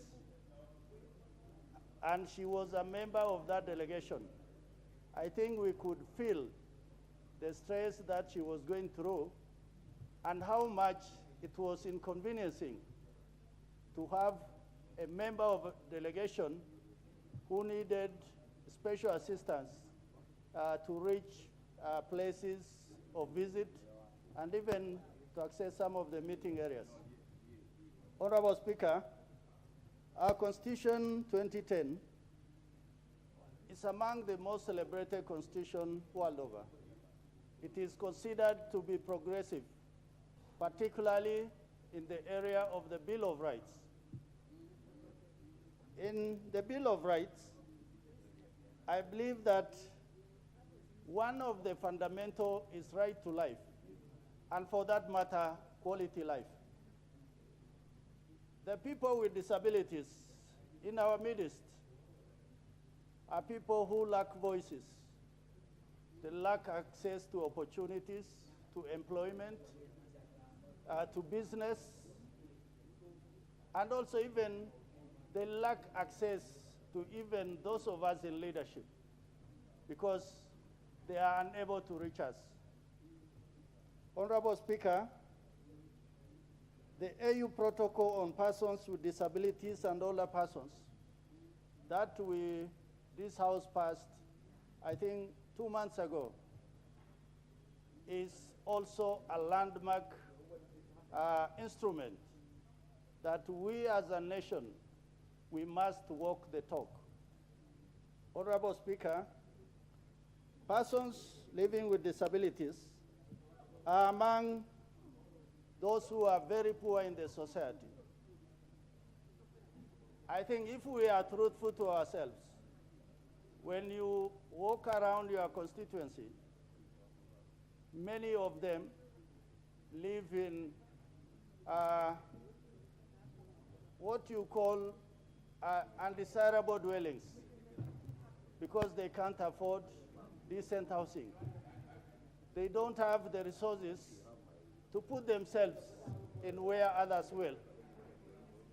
But as Honorable Danita Gatti said, for you to understand the suffering and the disadvantages that people living with disabilities go through is just to experience when you are almost 100% well and when a tragic accident happens and you become a person living with disability. That comparing the two, you find that life has changed completely. And learning from somebody like her, this particular bill is a landmark bill as far as I'm concerned. Because in most of our societies, those persons living with disability, many of them are never brought to public limelight. The families will tend to hide them. The families will tend to protect them because they feel that they can easily be ridiculed. Some maybe mothers will protect them to the extent that they will keep them in their houses. For that matter, if this bill is passed, the government will have the authority to seek out, particularly for those young members, children and minors, so that they can be accessed and they can be provided with the necessary opportunity, whether it is health, whether it is education, and for them to secure a decent life. Honorable Speaker, the strength of Kenya as a nation will largely be reflected in the manner in which it will look after the disadvantaged members of the society. And in this particular case, the opportunity has arisen for fundamental rights and disadvantaged members to be considered as minorities in our midst who should be looked after. And the opportunity is now. Honorable Speaker, I beg to support and thank you for giving me the opportunity. Majority Whip.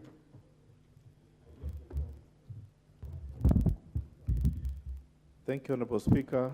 Honorable Speaker, I rise to support the Persons with the Disabilities Bill, National Assembly Bill number 61 of 2021. Honorable Speaker, this bill is very timely. It's coming to answer the concerns that are enshrined in the Constitution under the Bill of Rights. And Honorable Speaker, no constituency, no village, no area doesn't have a person with a disability. And therefore, Honorable Speaker, when we look at the time frame since 2001 to date, we have not been able to correct this bill. And now, the new constitution coming in 2010 has also did actually take over so much that was missing in the link between the 2001 Act and the current position, Honorable Speaker. Honorable Speaker, when you look at Section 19.2 of this bill, which requires that the employer, it is actually emphasizing on the position of the employer to adjust or make adjustments during the recruitment processes, Honorable Speaker. Honorable Speaker, it is very evident that most employers would want to do away with persons with a disability right from the process of recruitment. They would want to use the recruitment procedures or requirements which eliminate the chances that any person with a disability can be employed. Therefore, Honorable Speaker, this bill shall be correcting those issues and making sure that, Honorable Speaker, any kind of employer who wants to employ does so based on the issue that at least 5% of the staff he's going to hold shall be persons with a disability. Honorable Speaker, being disabled does not mean you are enabled. Honorable Speaker, looking at the issues of persons with disability, it's not automatic that every part of the body shall be disabled. You find that, Honorable Speaker, one person might have maybe a deformation on the hand, a deformation on an eye, or a particular element, but that doesn't mean, Honorable Speaker, that person is not able to work. So when you segregate him because of his or her position in terms of physique, what it means, Honorable Speaker, is that you are making his family or the dependents on that person not to live the normal life as it's supposed to be, Honorable Speaker. When you look at most of the artisans, most of the crafts people, Honorable Speaker, most of the good works, Honorable Speaker, is from the persons with disability. They tend to concentrate more even than the normal person, Honorable Speaker. Therefore, being disabled does not mean that that person is unable to deliver anything as far as human being is concerned. Honorable Speaker, we are all candidates of disability. At any one time, one person can become is normal, but it rises up tomorrow, Honorable Speaker, that that person is disabled. Looking at the scenario of what my sister and the Honorable Member has just said, it is evident that, Honorable Speaker, we are all candidates, and we were here together in the 11th Parliament, together with Honorable Danita, Honorable Speaker. She used to really have very good example and could really tell us life in the U.S., how she had been in the U.S., and she was very capable, Honorable Speaker, of eloquently telling us how life is. Unfortunately, the call of an accident made her to join the persons with disability. Honorable Speaker, it is evident that she is still able to deliver what she's supposed to do, Honorable Speaker. Looking at our colleague, I want also to walk the path of Honorable Makali Mulu, to also wish that Honorable Sankok takes it easy at this very hard moment following what happened to his family, Honorable Speaker. But, Honorable Speaker, looking at what Honorable Sankok is able to debate in this House, he is able to sit, Honorable Speaker, long hours than most of my colleagues. He sits, Honorable Speaker, from morning. On a Wednesday, he is the first one to open the chamber in the morning, and he'll be the last one to leave the chamber. That doesn't mean he doesn't have what to do. He is able to do other things, but he is patient. He is capable of committing himself to work for the people that he represents, the 6.5 million people that he represents. Therefore, Honorable Speaker, being disabled does not mean you can be segregated on the basis of that. Therefore, if this law is well enforced, let us see various persons with disability getting assignments, getting jobs. And Honorable Speaker, another very perfect example of a person with disabilities, our PS, who is PS Josephat, Honorable Speaker. When she was given employment, she is the first PS who was disabled and can write very smart handwriting, Honorable Speaker, despite the fact that she has a disability of her nature. I want to salute her. She is very eloquent, she is very capable, and I want to thank the President for considering the PS Josfata for her appointment. Honorable Speaker, the other clause that is talking about in this bill is the issues. Honorable Speaker, this bill also emphasizes that the issue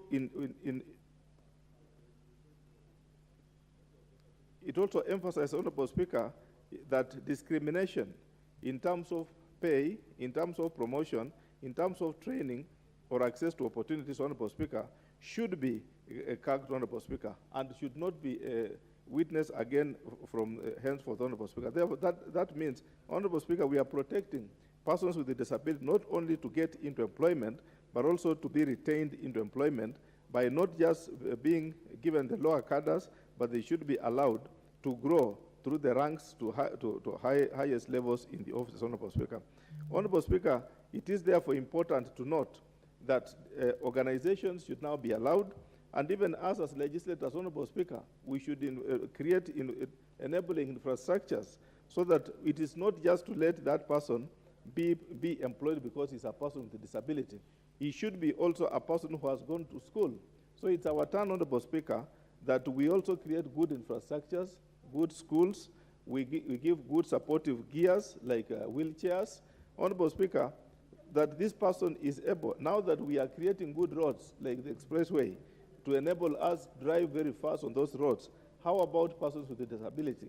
Their best way to give them, enable them to walk, is to give them infrastructure, the walking gears, even if it will mean wheelchairs, Honorable Speaker, improved ones, which can motorize and go a longer distance to enable them go to school and come back home.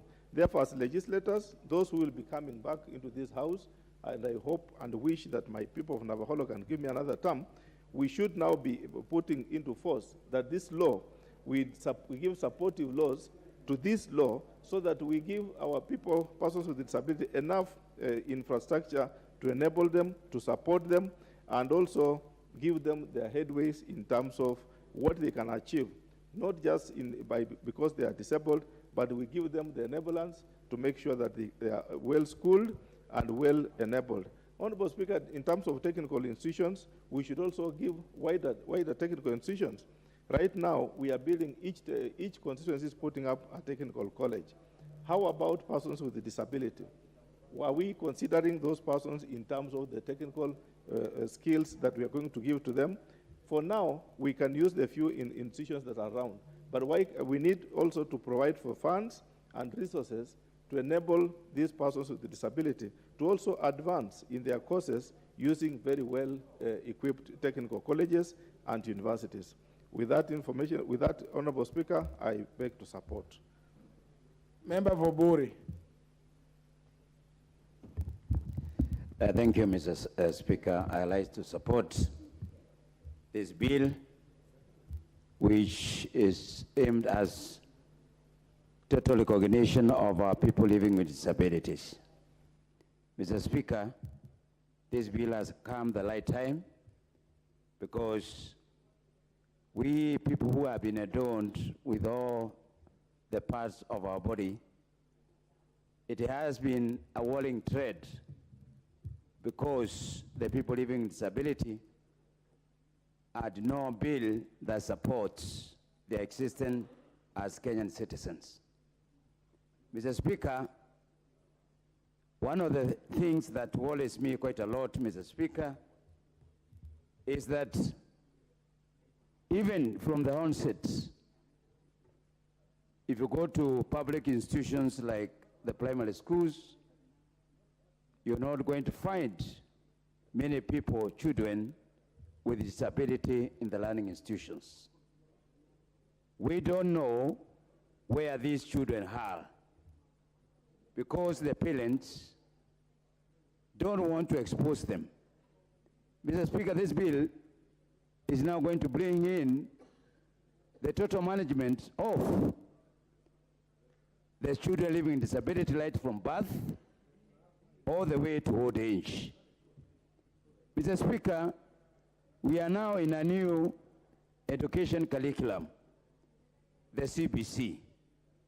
But Mr. Speaker, you find that the curriculum does not put more emphasis on people living with disability as they are putting with the people living normal lives. So, Mr. Speaker, I support this bill because once the council is set, the board is set, they will make it mandatory that all the people living with disabilities are registered right from birth. Secondly, Mr. Speaker, this bill recognizes the need to identify these people and to have them medically examined so that they are certified as people living with disability. So, Mr. Speaker, this bill is coming in at a time, and specifically when the new government is coming into place.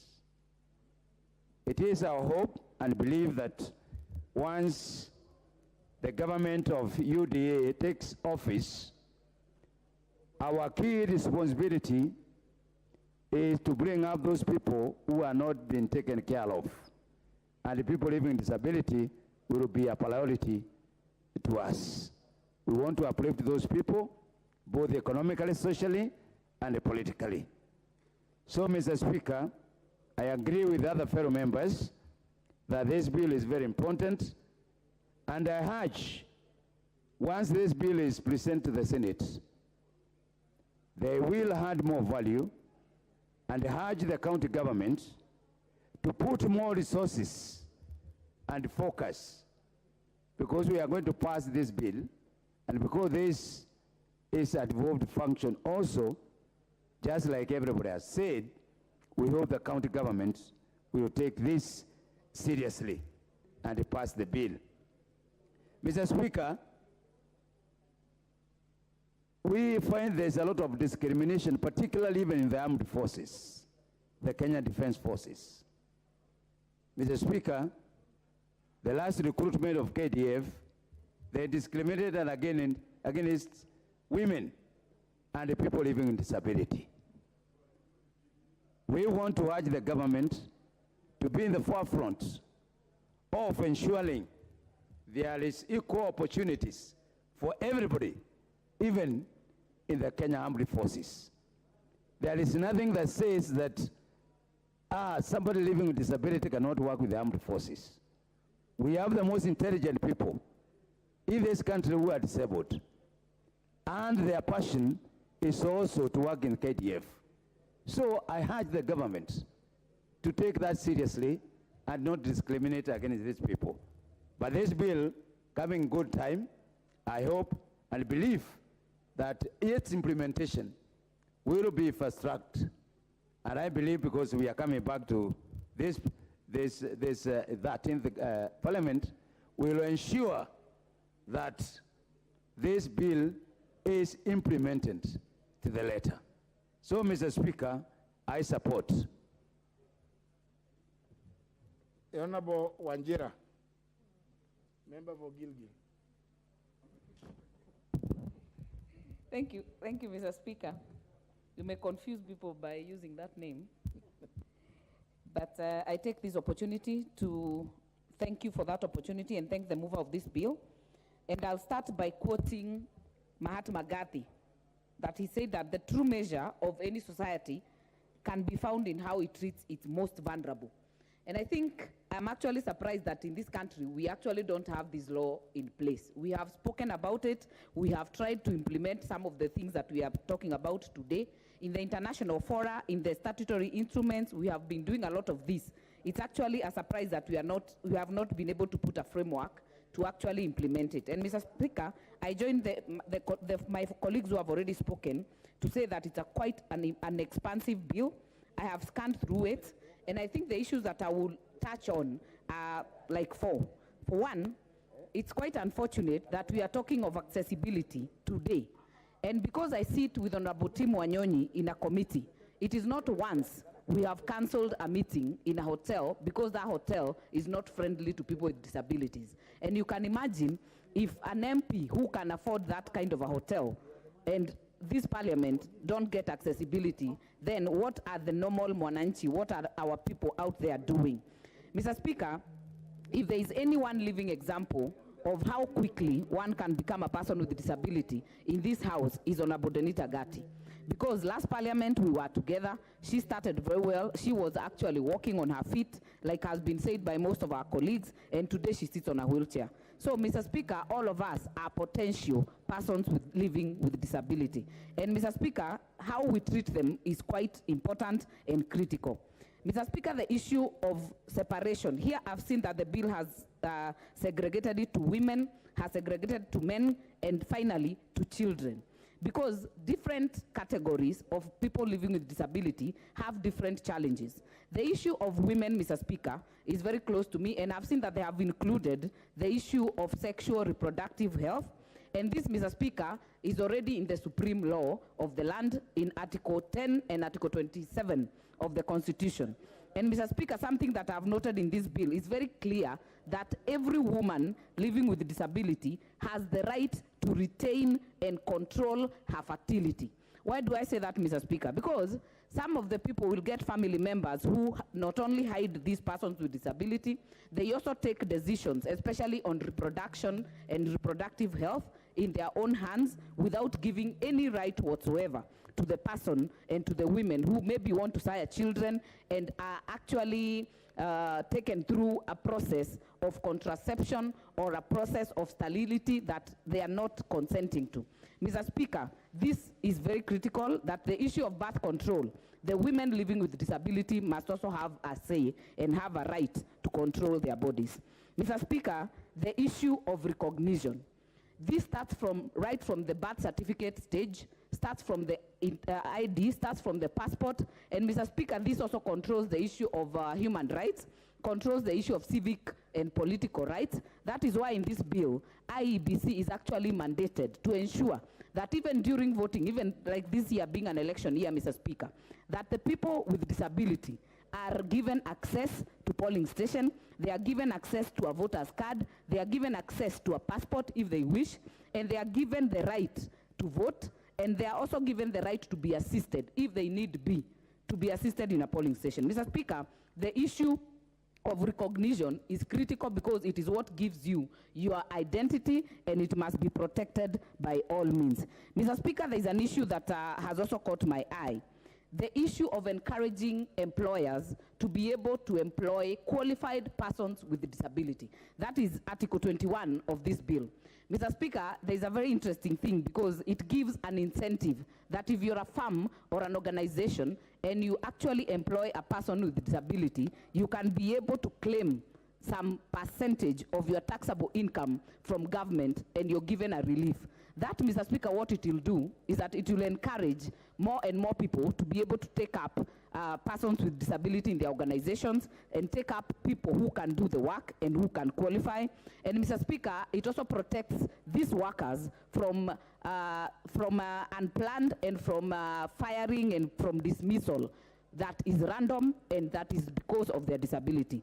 Mr. Speaker, that will go a long way to ensure that we protect these persons with disability. On the issue of children, Mr. Speaker, and I know Honorable Makali Mulu has spoken about it, we try to even support them with bursaries and with CDF money to be able to get proper education. But there's a level of children that we don't pay bursaries or help, Mr. Speaker, and that is the age between from birth and the primary school, Mr. Speaker. And that is why I know we want to fast track this bill and avoid the counties, but I don't think it will be possible to entirely avoid the counties because the council has been mandated to actually liaise with the national government, and they are the people who are responsible for ECD the early childhood development. How then do we rope in the county to be able to do their part? They are also the same people, county governments, that are also mandated to deal with the polytechnics, to deal with the planning of towns, to deal with ensuring that drainage, the passages, walkways are done in the counties and in the cities and in the towns, Mr. Speaker. This can only be done when there is good cooperation between the county government and the national government.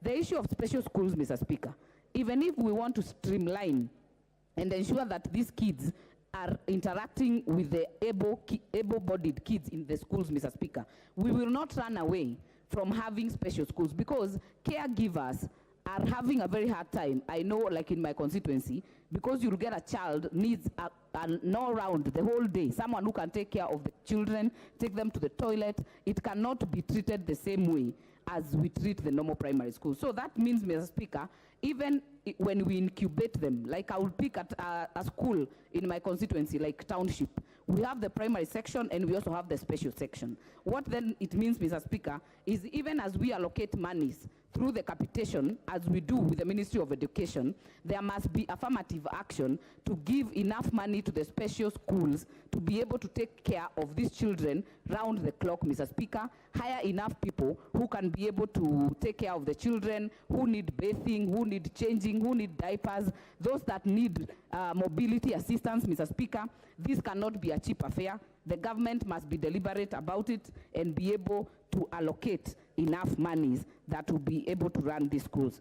Mr. Speaker, I would want to end there, but I also want to join my colleagues to also wish Honorable Sankok, who also has been a champion of people with disabilities in this house, to wish him well with his family and to send my condolences on my own behalf and of those of my family and the people of Gilgil constituency, to be able to pray that God gives them peace this time when they have actually lost their son, Mr. Speaker. With those remarks, I support.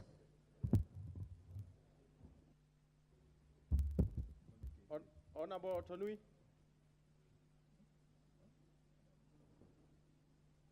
Honorable Tonui, are you ceding your ground?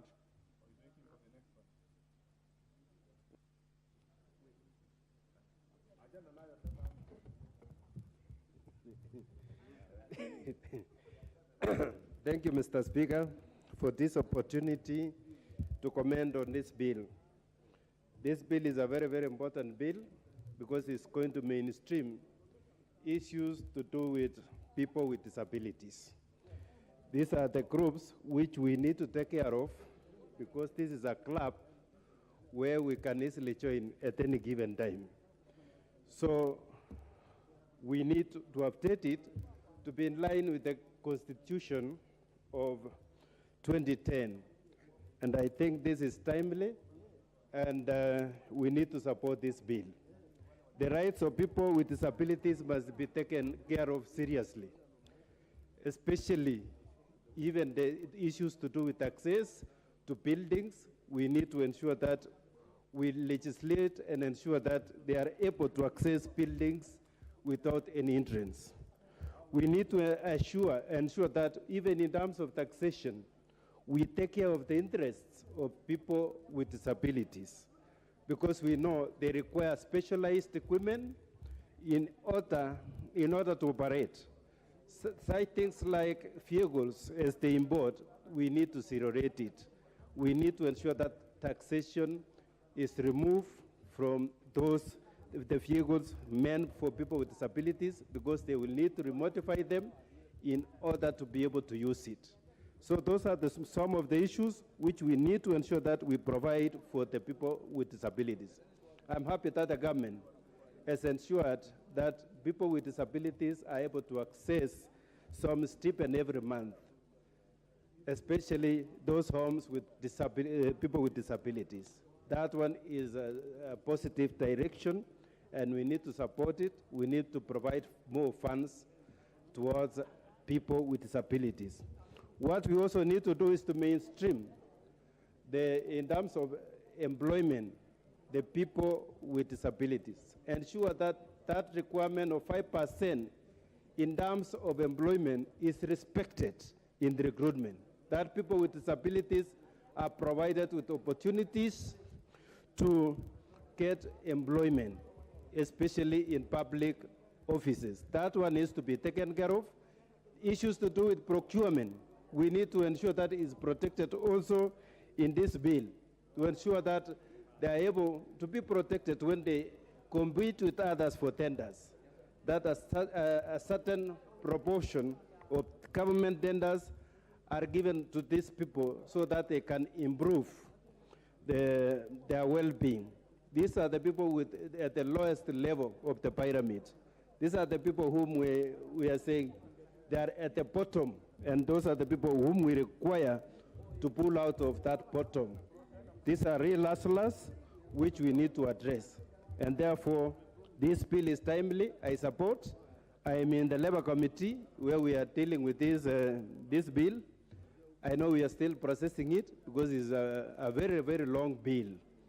And we were not yet through, and I'm very sure the chairman will be able to bring many amendments on this bill, which we will support to ensure that we take care of the interests. Where there is conflict with public finance management bill, those issues should be polished up and straightened so that the people living with disabilities can be assisted to benefit more through this bill. With those few remarks, thank you so much for this opportunity. Honorable Kiari, why do you look unsettled? And it is your turn. Mr. Speaker, I'm just keen to contribute to this bill because I do believe that this is an important bill. And Mr. Speaker, the reason why I stand to support this bill is because it's a bill that tries to bring more equity. And I'm using the word equity because I'm choosing to use it over equality, because when it comes to human ability, I do want to associate myself with a quote by Albert Einstein, who once told us that if we were ever to judge a fish by its ability to climb a tree, then the fish would always grow up to imagine that it is stupid. This is to mean that, as it is, we are expecting people living with disability to compete in the same world, in the same job market, with people who are able-bodied. But the moment we start legislating towards equity of all people, and including the people with disability, then we start walking right towards the path of equity. But Mr. Speaker, before I get into my builds to this bill, I'd like to take this opportunity, this very early opportunity, to condole with the family of a very good friend of mine in the name of nominee 001, the Honorable Sankok, for the loss in their family. And on behalf of myself, on behalf of my family, and on behalf of the people of Dagoretti South, I'd like to send a message of condolence to the Honorable Sankok and his family. Mr. Speaker, I might want to add just one word, that to the Honorable David Sankok, as dark as this moment may look, the good book reminds us that morning may endure through the night, but light will come and joy will come in the morning. So Honorable Sankok, I'd like to just refer you to a great man in the Bible who shares a name with you, the man by the name David, who in a moment like this, after losing a son, grieved and mourned, and when he was done with the grieving and mourning, he woke up and decided to put on his best clothes, have a good meal, and he said that wherever the son has gone, the son will never come back, but it is us who will go where that young man has gone. Mr. Speaker, the discussion around disability has hitherto been very scattered, and focusing the issues of disability to be domiciled in one piece of legislation is a huge step forward, Mr. Speaker. And just for that one reason, I do support this bill, Mr. Speaker. But Mr. Speaker, I'm hoping that we will get an opportunity when we come to the third reading so that we are able to expand this bill. And my focus, Mr. Speaker, is specifically on clause number 35, which is on the functions of the council, Mr. Speaker. The functions of the council have been enumerated, and there are quite a number, Mr. Speaker. But I do still feel that there is space for expansion of this Section 35 so that it can be brought to the world that we are living in, Mr. Speaker. We are living in the technological, digital world, Mr. Speaker. A place where data and research is currency, Mr. Speaker. So I do believe, even in this space of the discussion around disability, we can have a space for technology, for research, and for production, Mr. Speaker. Technology, in the sense that as the world advances, the able-bodied are really thinking on how they can utilize the available technology. We need to bring the people with disability up to speed with the technology of the day. Research, Mr. Speaker. I do believe that there are issues of disability that are very geo-specific, that there are issues of disability that are unique to Africa, others are unique to Kenya, others are unique to regions within our country, Mr. Speaker.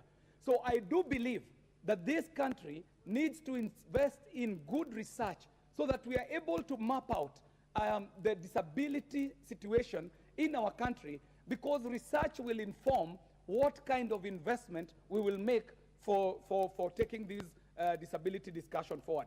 Mr. Speaker, on production, I hear us time and again talking about zero rating equipment that is used, equipment and devices that is used by people living with disability.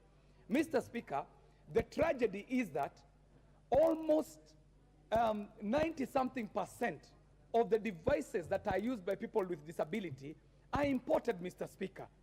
Isn't it the high time that we decided as a country that we can produce some of these devices within our borders, Mr. Speaker? This would go a long way in cutting the costs of devices that are used by people living with disability. If we could set up production plants, factories that would manufacture some of these devices, and some of them could be as basic as a walking cane. They could be spectacles, they could be hearing aids, they could be wheelchairs. Mr. Speaker, if we were able to go in that direction, then we will be not talking about only zero rating devices that are coming from abroad, but we could also have a good cachet of devices that would be, we would be producing locally. Mr. Speaker, the bill is very elaborate on the rights of people living with disability, and especially in employment. But Mr. Speaker, I hail from the county of Nairobi, and I can say that government has employed all the people they are able to employ.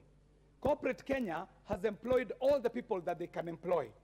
That most of our people who are in meaningful engagement are currently in what we call hustles. These are people who are in the Juakali sector. So, Mr. Speaker, as we are talking about people with disability in employment, we will have to start considering how we decriminalize hustle in this country. How do we decriminalize the work that is taken up by hustlers, some of who are living with disability? Mr. Speaker, in this city today, one of the biggest crimes you can ever do is to try and conduct honest business as a hustler. Mr. Speaker, you will be chased down streets, you will be bungled up, you will be put into city council vehicles, and you can imagine this in itself is bad enough for an able-bodied person. But when it comes to a person with disability, it even becomes more sacrilegious, Mr. Speaker. So even as we are talking about persons with disability who are in employment, we will have to consider the fact that most of the people living with disability end up doing hustles like hawking, Mr. Speaker. They're the people selling sweets in the streets, Mr. Speaker. They're the ones who are hawking clothes in the streets, Mr. Speaker. So we'll have to secure business spaces for the people living with disability. Mr. Speaker, I want to agree with the Honorable Wangari that there is a big county function when it comes to taking care of the people living with disabilities, Mr. Speaker. So even as we are seeing this as a bill emanating from the National Assembly, we will also have to think at the back of our mind that there are quite a number of functions, and specifically pointing at education, Mr. Speaker, where the national government takes responsibility for primary and secondary schools. However, the early childhood education is domiciled within counties. The tertiary institutions, like polytechnics, are also domiciled under county functions, Mr. Speaker. So even as we are taking care of these young angels who are living with disabilities in their primary and secondary schools, we've got to remember that early childhood education is critical, especially for people living with disability. It is at this point that they are given their skills for life. Skills might be as basic as potty training, Mr. Speaker, which might come naturally for an able-bodied person. But for a child born with disability, it might take them a long time to be able to learn some of these basic life skills, like potty training, Mr. Speaker. So even as we are thinking about what the national government will do, we'll also need to consider very seriously what the county functions are and how they interact with this bill. Mr. Speaker, I'd like to end it there and say that this is a bill that I would support any day, Mr. Speaker, and I hope that I will get the opportunity to make the relevant amendments when we get to the third reading. I do appreciate the opportunity, Mr. Speaker, to contribute to this very important bill. Thank you very much, Mr. Speaker. Honorable Nyenze,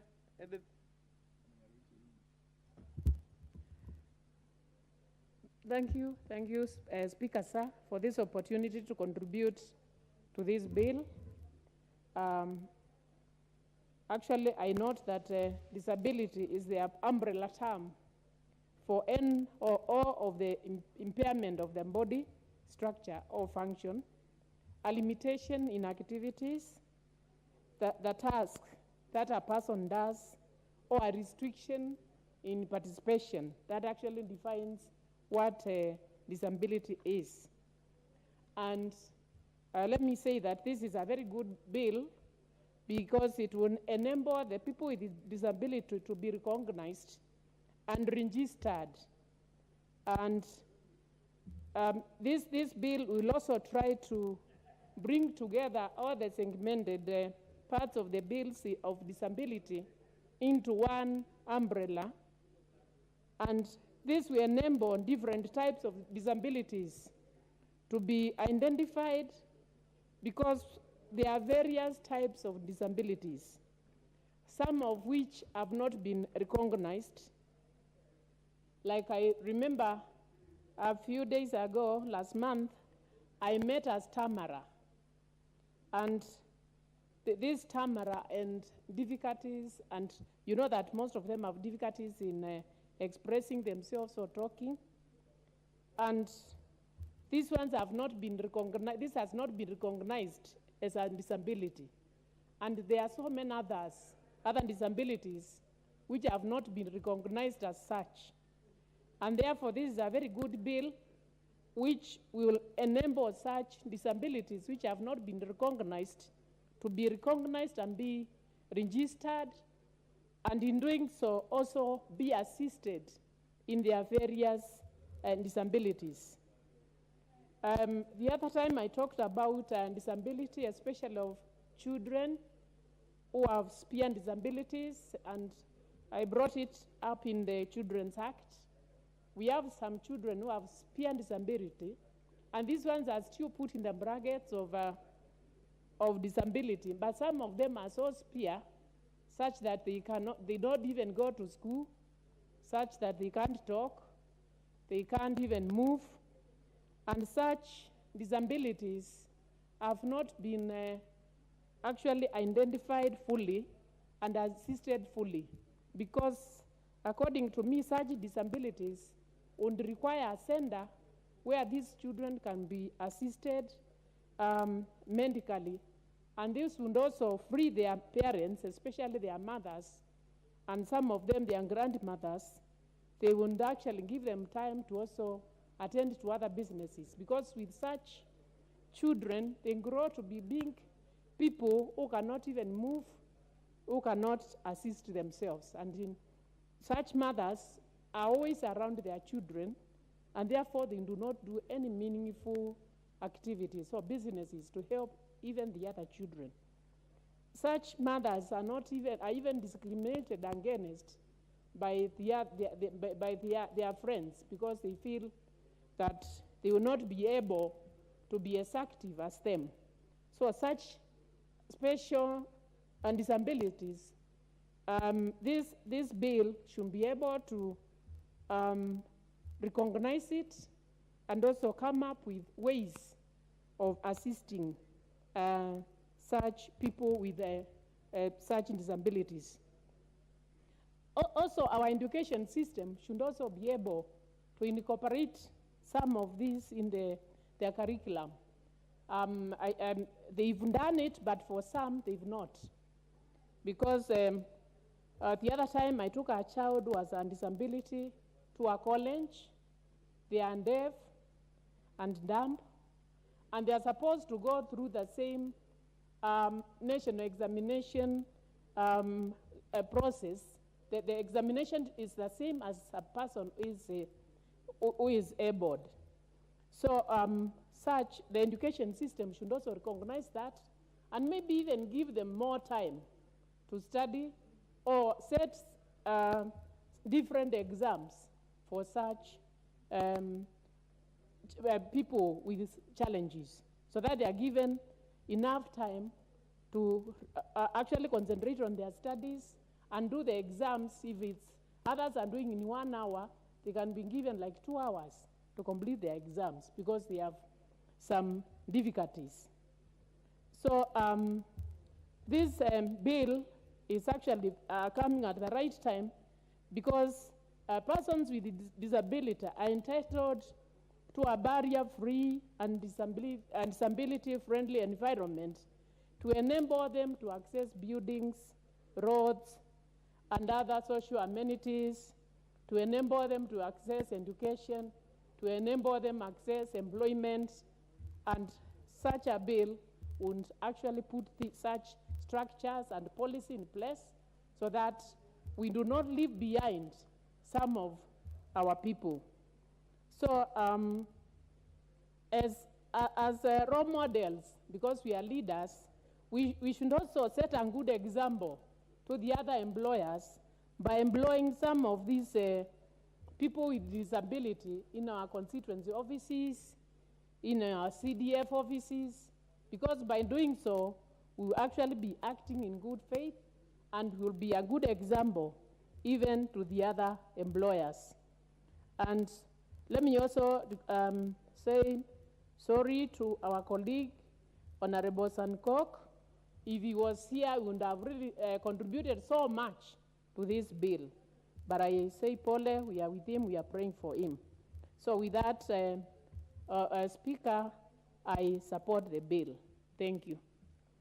Honorable Joyce Kamene.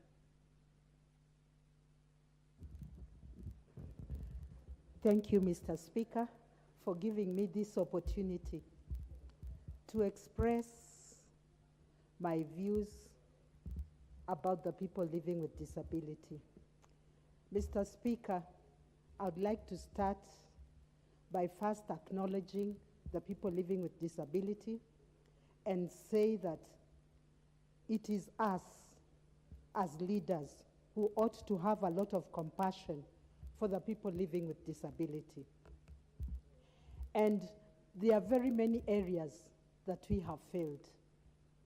Starting, because I want to speak first personally about my experience with the people living with disability.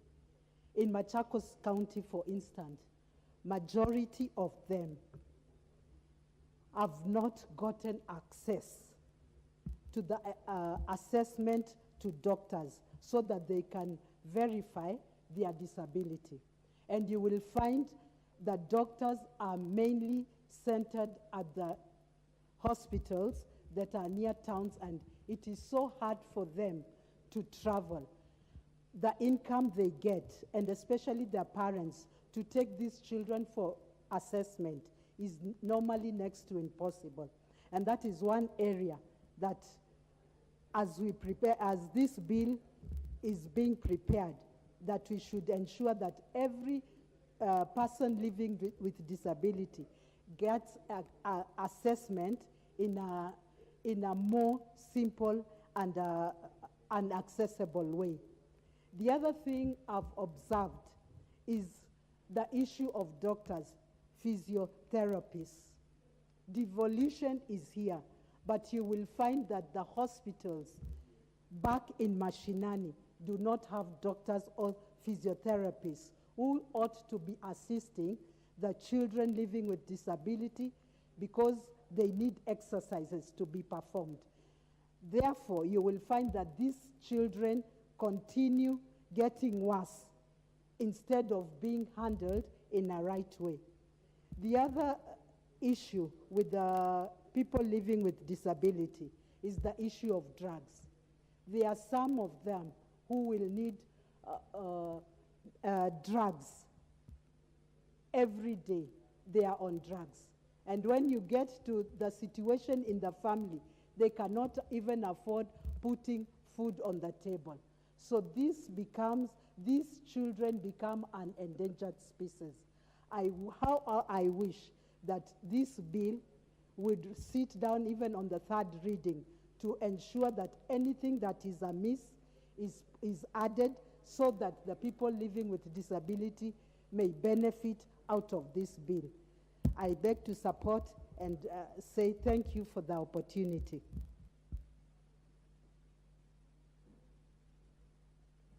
Let's now have the mover reply. Majority Leader. Yes, thank you, Honorable Speaker. I want to take this opportunity to thank the various members who, on this first day of coming out of recess, it's usually very unusual to find members contributing to a bill so eloquently and in such large numbers.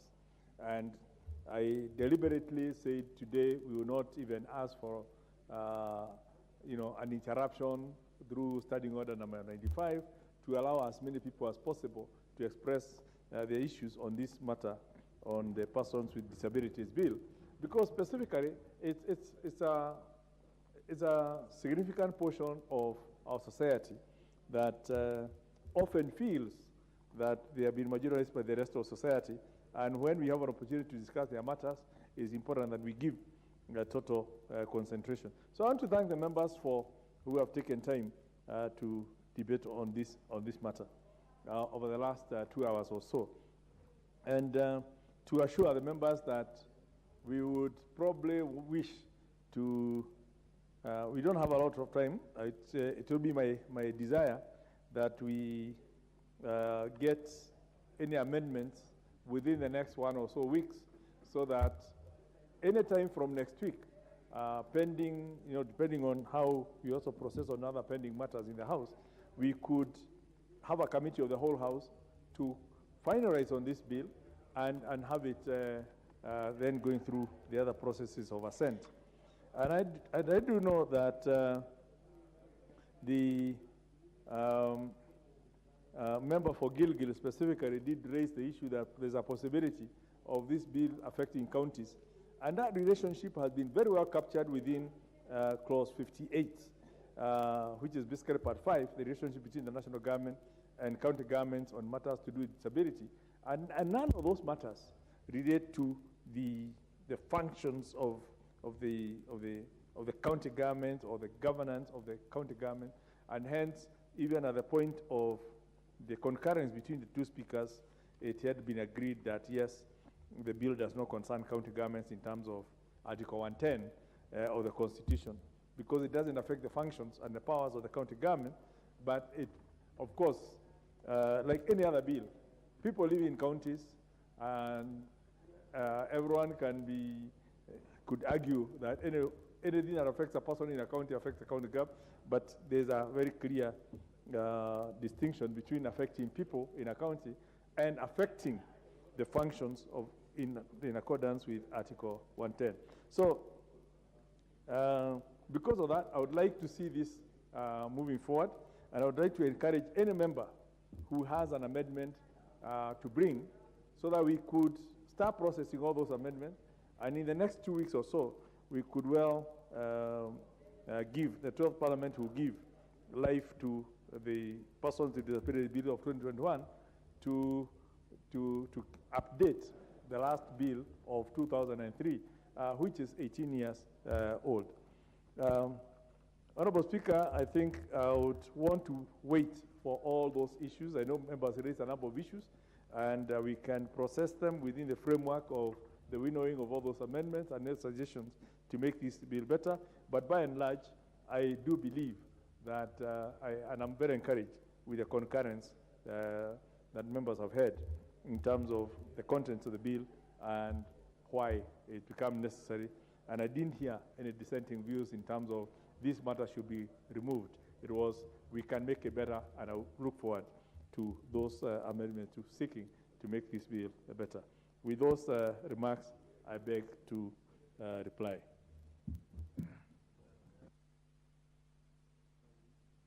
Thank you, Majority. We shall pay putting the question on that particular item. Next order. Order number 12, the Military Veterans Bill, National Assembly Bill number 4 of 2022, second reading. Leader of the Majority Party. Honorable Speaker, I beg to move that the Military Veterans Bill, being National Assembly Bill number 4 of 2022, be now read a second time. Honorable Speaker, this bill, and I'm happy that we only published this bill on 1st of February, and now we are in May, and we debating it, which shows a bit of urgency in terms of why this bill, much as it has taken a long time to come, but it's so urgent and so important that we thought we need to clear it before the 12th Parliament goes on the recess.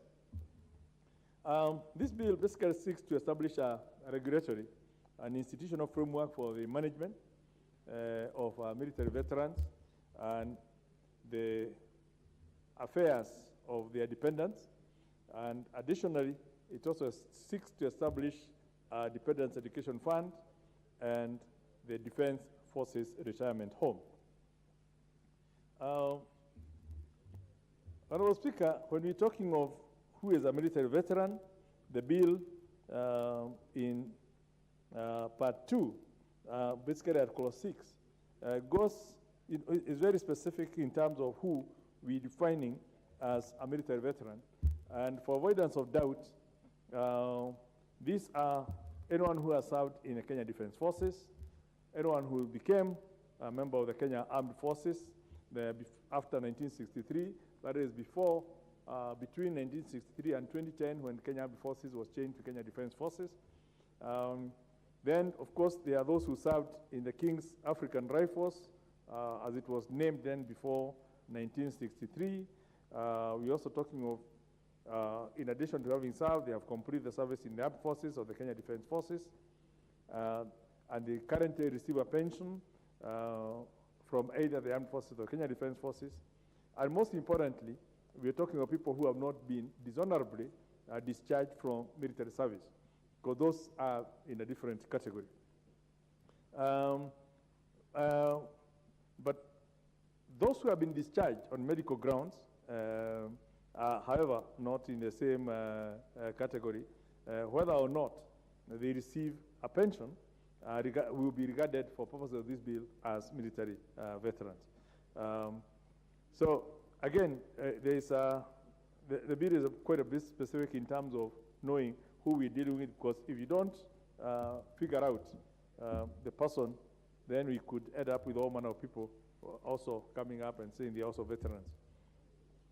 Now, Honorable Speaker, as we all know, military veterans have served our country for a long time in a number of ways, and often putting their lives on the line for a great country, because we're talking about people who go out there, and those who have been in the service, and I know we have quite a number in this house, we will confine to the members that we are not just going there to spar with people on it's live bullets at play that could basically extinguish your life within seconds. We also know the threats that confront us as a nation, both external, and we've seen those things when we've been attacked by terrorists and people who don't like peace and order, as well as internal terror threats that have been coming on board and attacks. And the people we depend on, not just for our safety, but to dispel and to give that assurance that we are well protected so that even those guys who would want to attack us feel that they can't do it in the presence of our forces, is these people who serve within our forces, and eventually when they retire, they become the veterans. But unfortunately, by the time they leave their service, they are left struggling, and even when they start their businesses, because of the way they operate within the military, it becomes very difficult even to operate within the civilian societies, because you're talking of two different sets of people.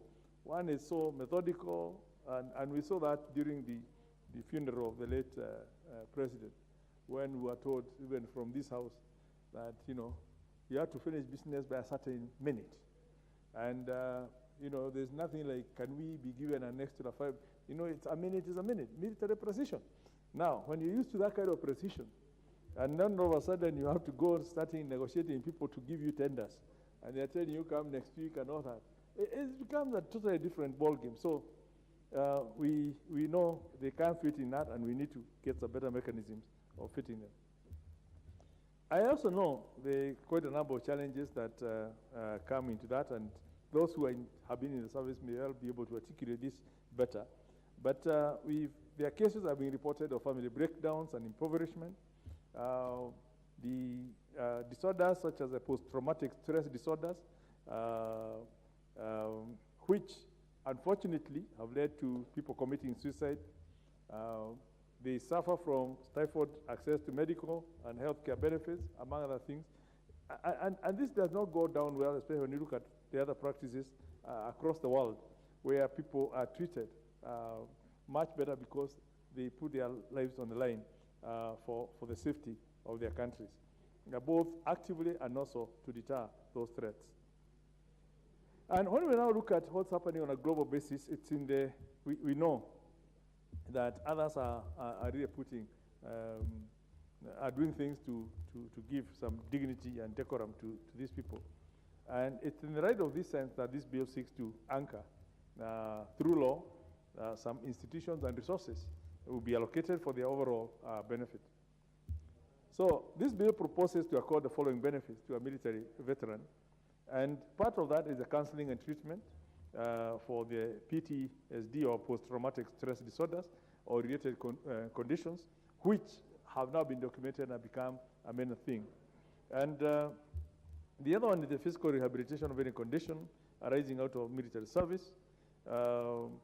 Then we have the honor and memorization of the fallen military veterans, education, training, and skill development, facilitation or advice on employment placement, and facilitation or advice on business opportunities. Like I did mention, you're telling somebody, the typical thing that everyone Kenyan thinks of is like, I've left the military, it was a security operation, I should start a security company.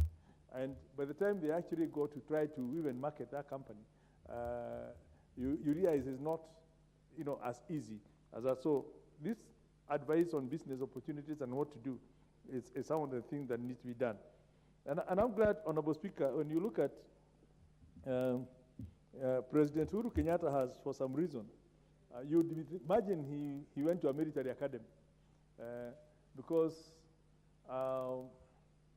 within his tenure, he's had a lot of attachment to the military, from getting them to do public civil works, from getting them to take over Kenya Meat Commission and rejig it and make it profitable, from General Badi and the Nairobi Metropolitan Service, and so many other things, that the construction of all these hospitals, and even within the military barracks, if you look at the works that have been going on, the hospitals, the rehabilitation, the training things, it's quite a lot that's being done for those in service, and I'm sure most of this will also be used for those veterans as they're able to receive some of these services within those establishments. Honorable Speaker, this bill also recognizes that the military officers have dependents, the veterans have dependents, and those dependents will need some form of assistance of one form or the other. Again, due to the unique nature of their lives, because of the exposure to these people, they've been moving around. I know of some friends of mine who kept on shuffling and their kids had to be moved. They're serving in Eldoret Barracks. The children are attending school there. All of a sudden, after I don't know how many years, Dr. Eseli might help us, that cycle. You find the person has now been transferred to another place, and the children have to move, and then before long, there is something else. And so people are disrupted in terms of their lives. They can't even form, permanent friends and all that. And when this third person, after going through all that, when they retire, the family gets as affected as the person retiring. And hence, so it's important that as we are looking at the veterans, we also look at the families. And what do we do in terms of the education placement for those children who find that they've been moving around, and all of a sudden, the person they depend on cannot rise in ranks beyond a certain point and has had to retire, and they're still in school. So these are some of the challenges we need to look at, and this bill is partly addressing some of those. The bill also seeks to establish a defense council, which again will have the administrative powers, including the development of a policy on military veterans. So consider the proposals by the CS, or Cabinet Secretary for Defense, also from the Chief of Defense Forces regarding policies on veterans, funding and budgeting in respect of veterans, so that their matters are not just left to some administrative unit within DOD, but now there is a formal structure that will be addressing some of these issues, including matters to do policy, not just the administration. And the bill proposes, Mr. Speaker, that this council shall be spearheaded by the sub-veterans who shall oversee all the administrative functions. The other highlights of this bill that I wish to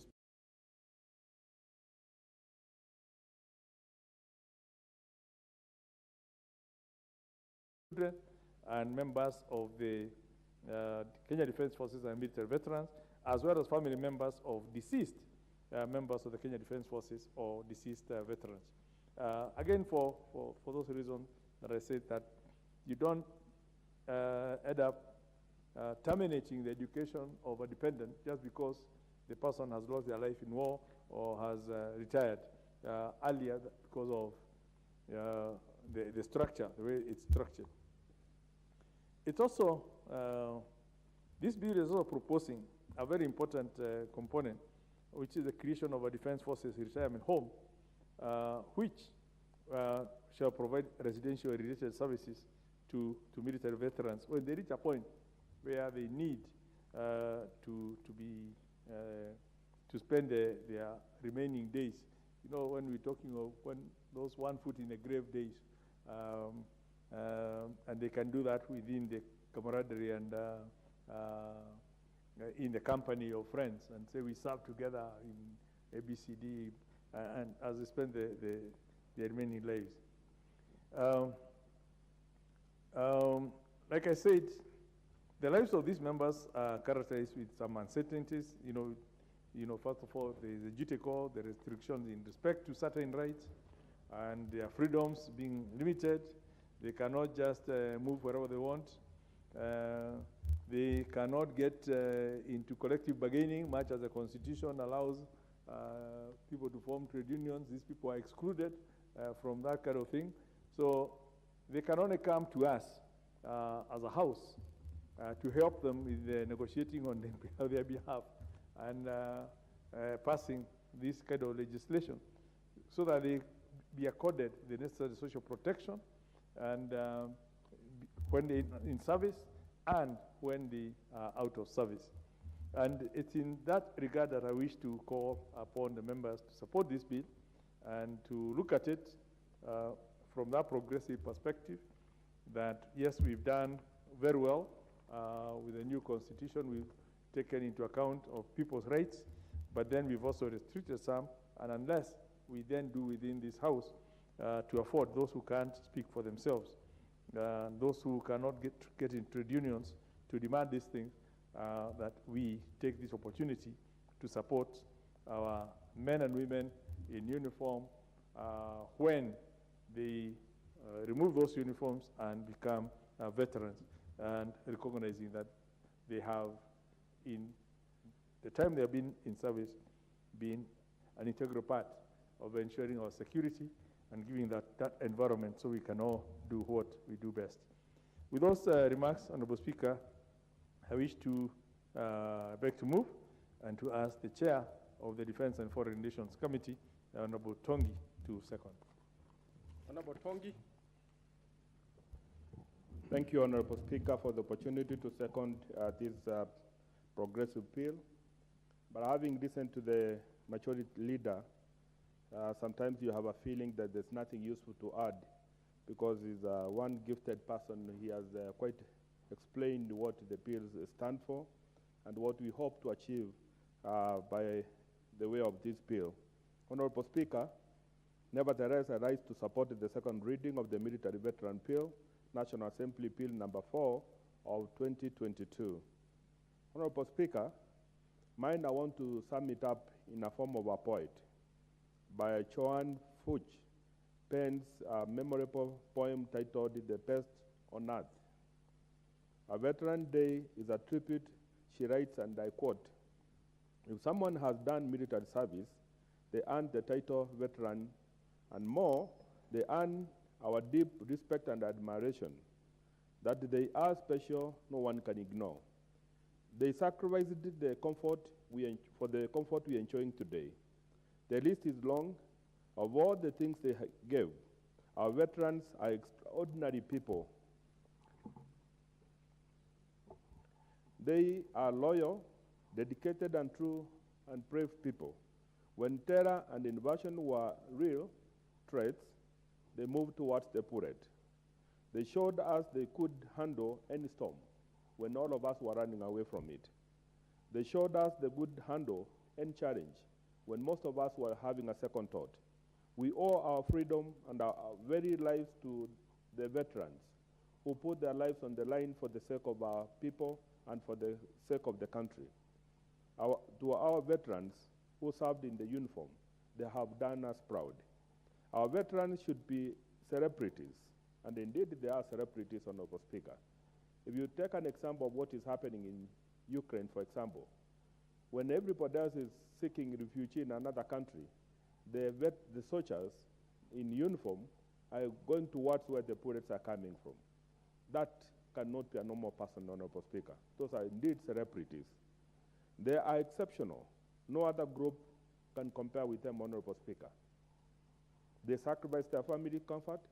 They sacrifice their own blood for the sake of us and me to have this peaceful atmosphere in Parliament to discuss issues Kenya and make the laws for the good of the country.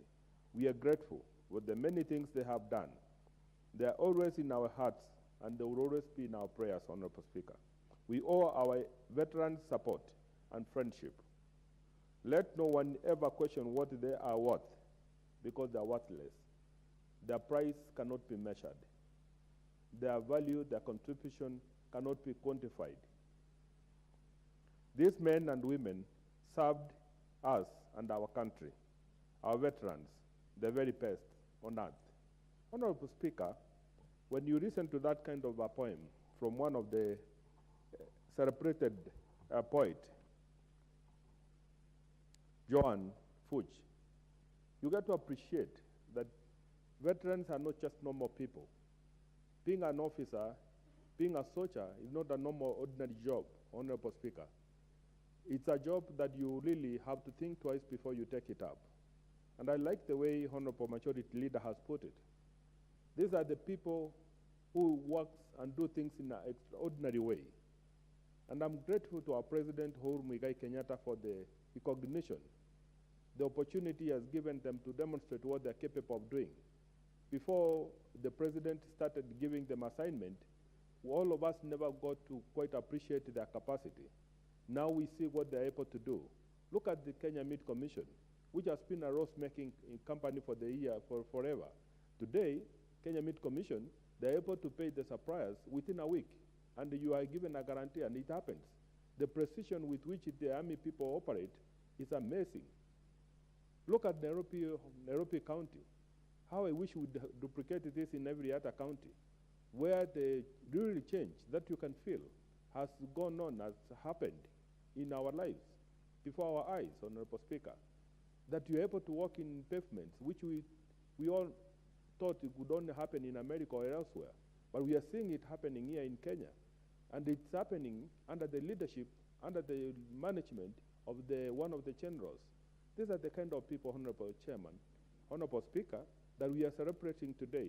And these are the kind of people that when they have done the service, when they are finally going home, we should be able to have a system through which we are going to remember them and recognize them, the Honorable Speaker. And I'm sure all of us have had a chance of traveling outside Kenya. When you go to other developed countries, Honorable Speaker, you go to America, on the 11th, they have a day they celebrate the veterans, which is they celebrate the veterans because they know without them, America probably would not be what it is today.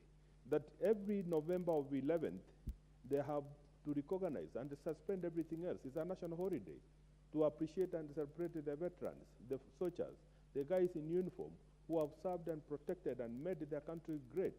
Honorable Speaker, if you go to UK, these are some of but there are a few examples. They have a day they're also celebrating for two minutes.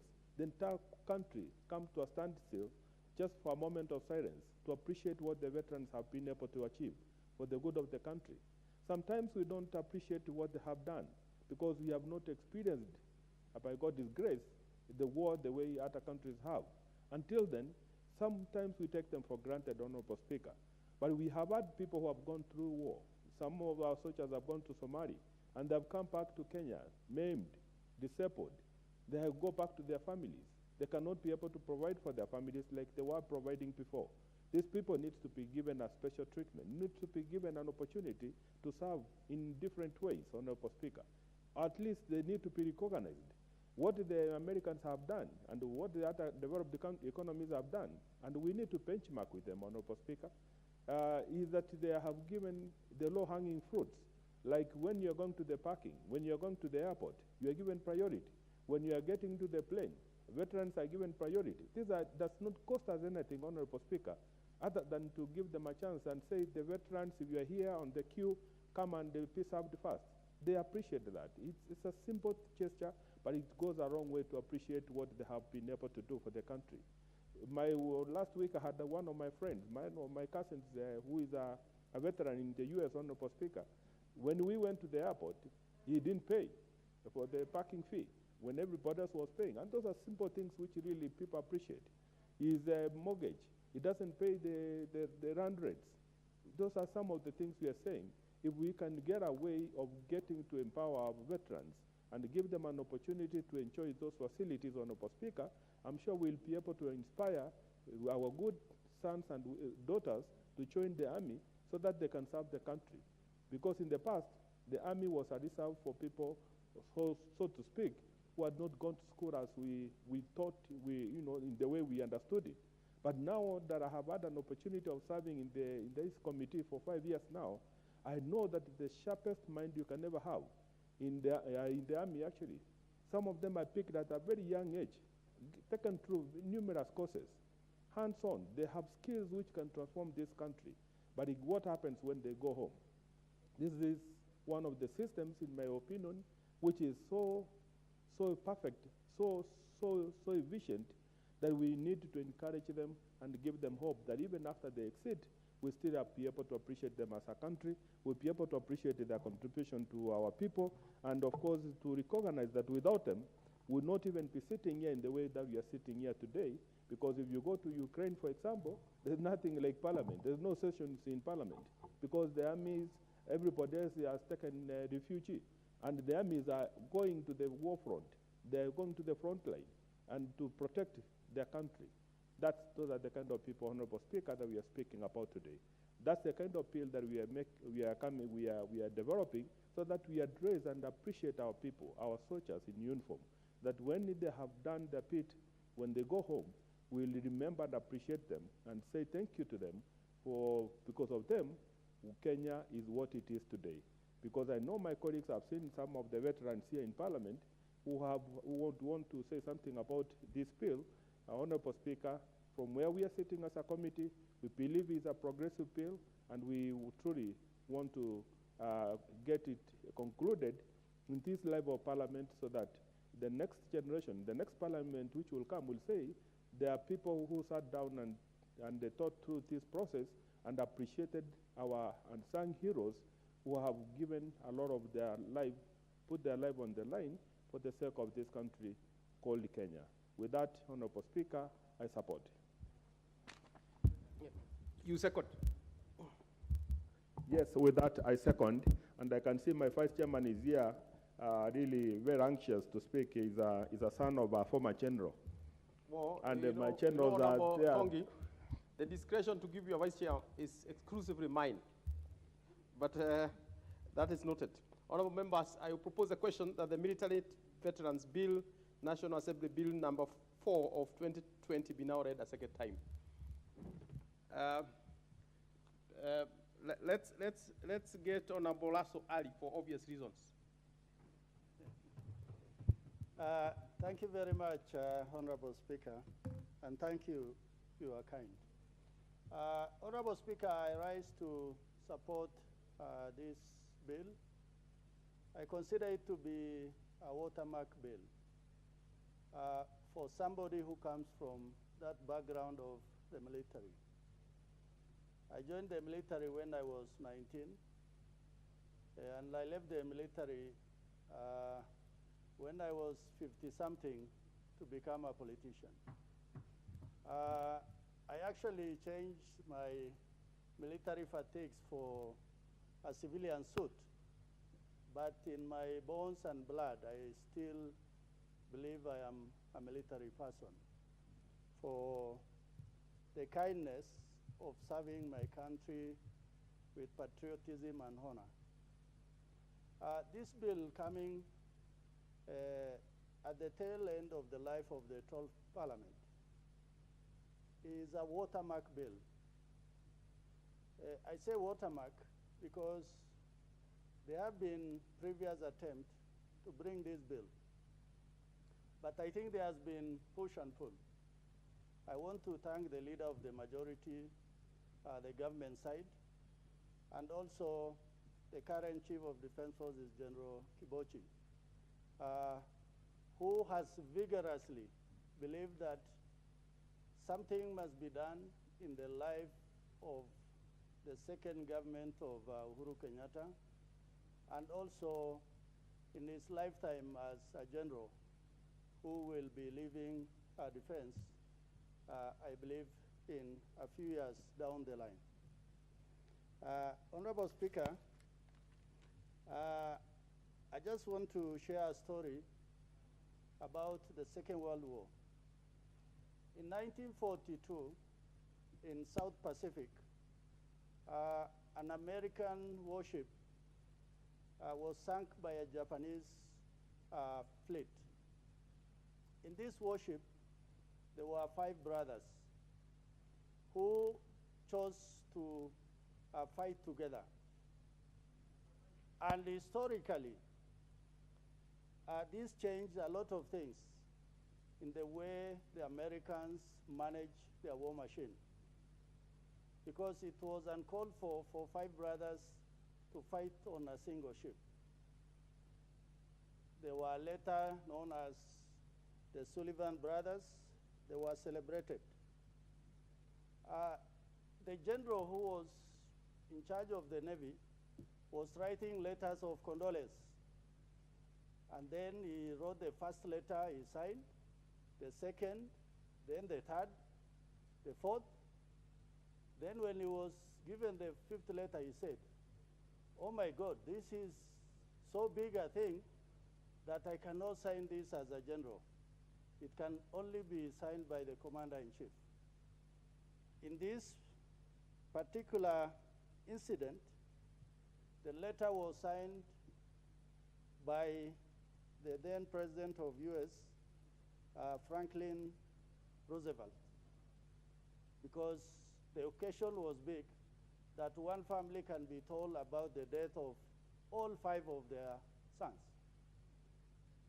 But the family was asked what they felt about this thing. Then the mother said, "If I was given the opportunity, they will do it again. It made men of them.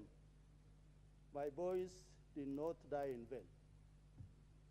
When people join the military, I think it is not more of a job, it is a calling. Although it provides opportunity to many, but there isn't much to gain through resources, because most of the time they will spend in the field, they will training, they will spend in the battlefield, and they will spend a few months in the barracks. The contact with even their families and the civilian population is quite limited.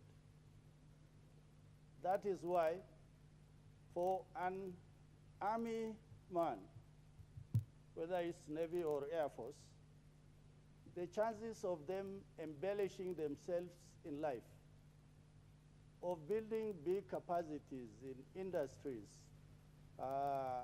in housing, they don't get many opportunities because it is called in defense of the motherland. And that is why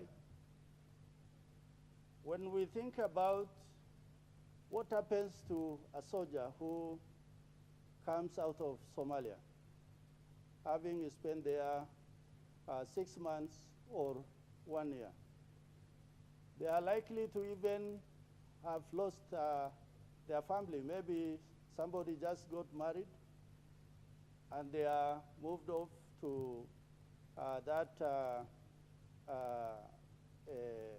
fighting operational area. Then the wife has separated with the individual. They start it all over again. So as the leader of majority has rightly said, they may not have the opportunity to have a life that you would call comfort, which we in the civilian part of life tend to enjoy, that in the evening we'll go to our families, on the weekend we'll go out with our families. When you have time, maybe we go to tend to our properties or farms. They do not enjoy that. What this bill will eventually tend to do is to allow the military to manage the military soldier and their families until they have a separation with that institution. There are many who get injured in war or during the course of their training. But this is a good lesson to the other one who is in the front line. Because if this other one will not be looked after, the other one will not have the guts or the energy to fight with valor, to try and move into that fire to help his comrade. Because he knows, in the end, I will just be like the other person. So there are a few things that I would appreciate and talk about in this bill. The Military Veterans Management Board or Council. That allows that institution to be managed within the body of the military, where on the top policy side, we have the Defense Council. So that even in terms of seeking resources, it will be sought as part of the military resource package. The second thing is about the issue of education, housing, and health. Many of those who retire from the military will tend to have very meager savings because of the earnings. So the major problem in our country today is about health. So if there's a health package that is controlled by the military, then we believe even those who are injured, those who are wheelchair bound, they are likely to have a relatively decent life towards the end. In terms of housing or accommodation, those could be few, but if you help the few, then you have helped the many. There are others who will say, oh, what about the police? What about the APs and all that?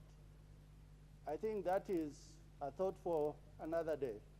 But as far as the military is concerned, it is a special institution that we need to treat their case on a merited basis in what this institution has done for this country for our lifetime. I thank you, Honorable Speaker. Honorable Simiu Essay. Thank you, Mr. Speaker, for this opportunity to also contribute to this very important bill.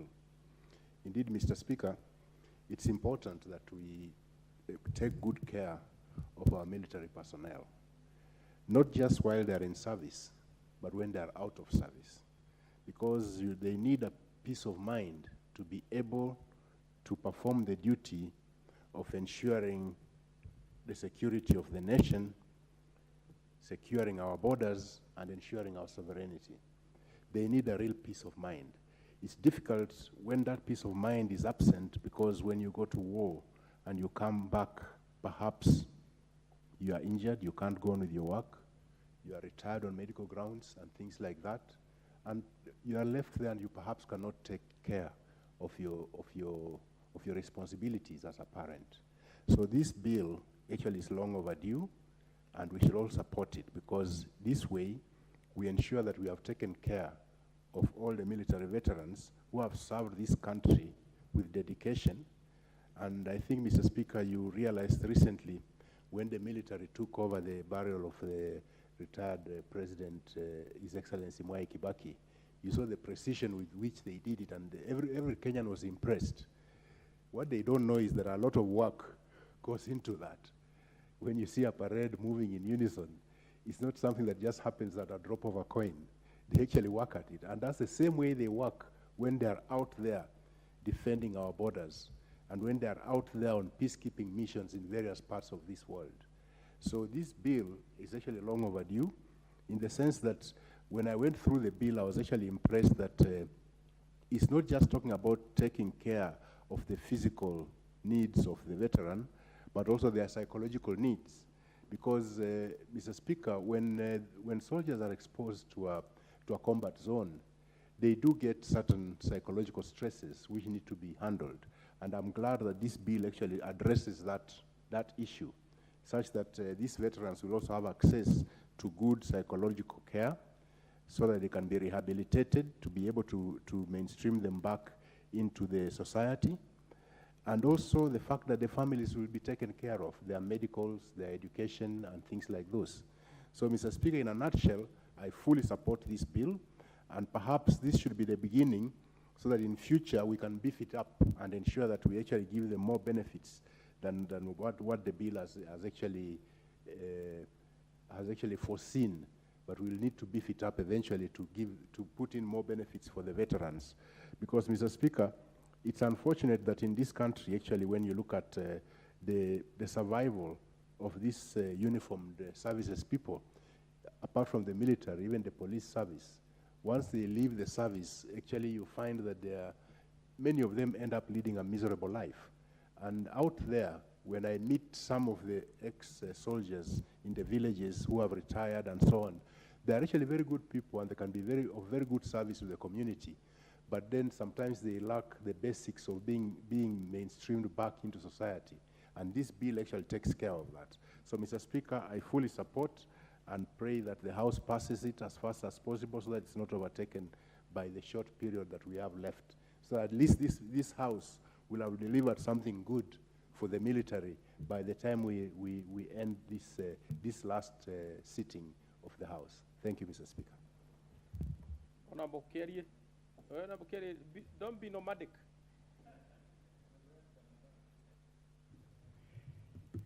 Mr. Speaker, I'm very swift also. So, Mr. Speaker, I'm honored to be contributing to this very important bill. And allow me to start by commending the Leader of Majority, Mr. Speaker, for being able to bring this and present it before the end of the life of the 12th Parliament, Mr. Speaker. And as Dr. Yeseli has said, I do pray that we shall be able to pass this before the end of this 12th Parliament. Mr. Speaker, I also want to sing out loud the Chief of Staff of the Kenya Defense Forces, General Kivoshi, for what work has gone to build this bill to the level that it has gotten and to present it to this House. And I do pray that it shall be a fitting honor for General Kivoshi to have this as another feather in his cap in his very illustrious career in the military. Mr. Speaker, whenever the picture of our military is painted, a very rosy picture is presented. Mr. Speaker, we are presented with a picture of a military that has been able to secure our borders, a military that has been able to maintain law and order in volatile zones in this continent and even beyond, Mr. Speaker. Mr. Speaker, we are also told about the role that this military has played in securing the sovereignty of our country, Mr. Speaker. However, behind this very rosy picture, Mr. Speaker, is a story of a big trail of bodies, and I want to use that figuratively, of men who have served very committedly in this military, who end up suffering when they go beyond, when they're out of service, Mr. Speaker.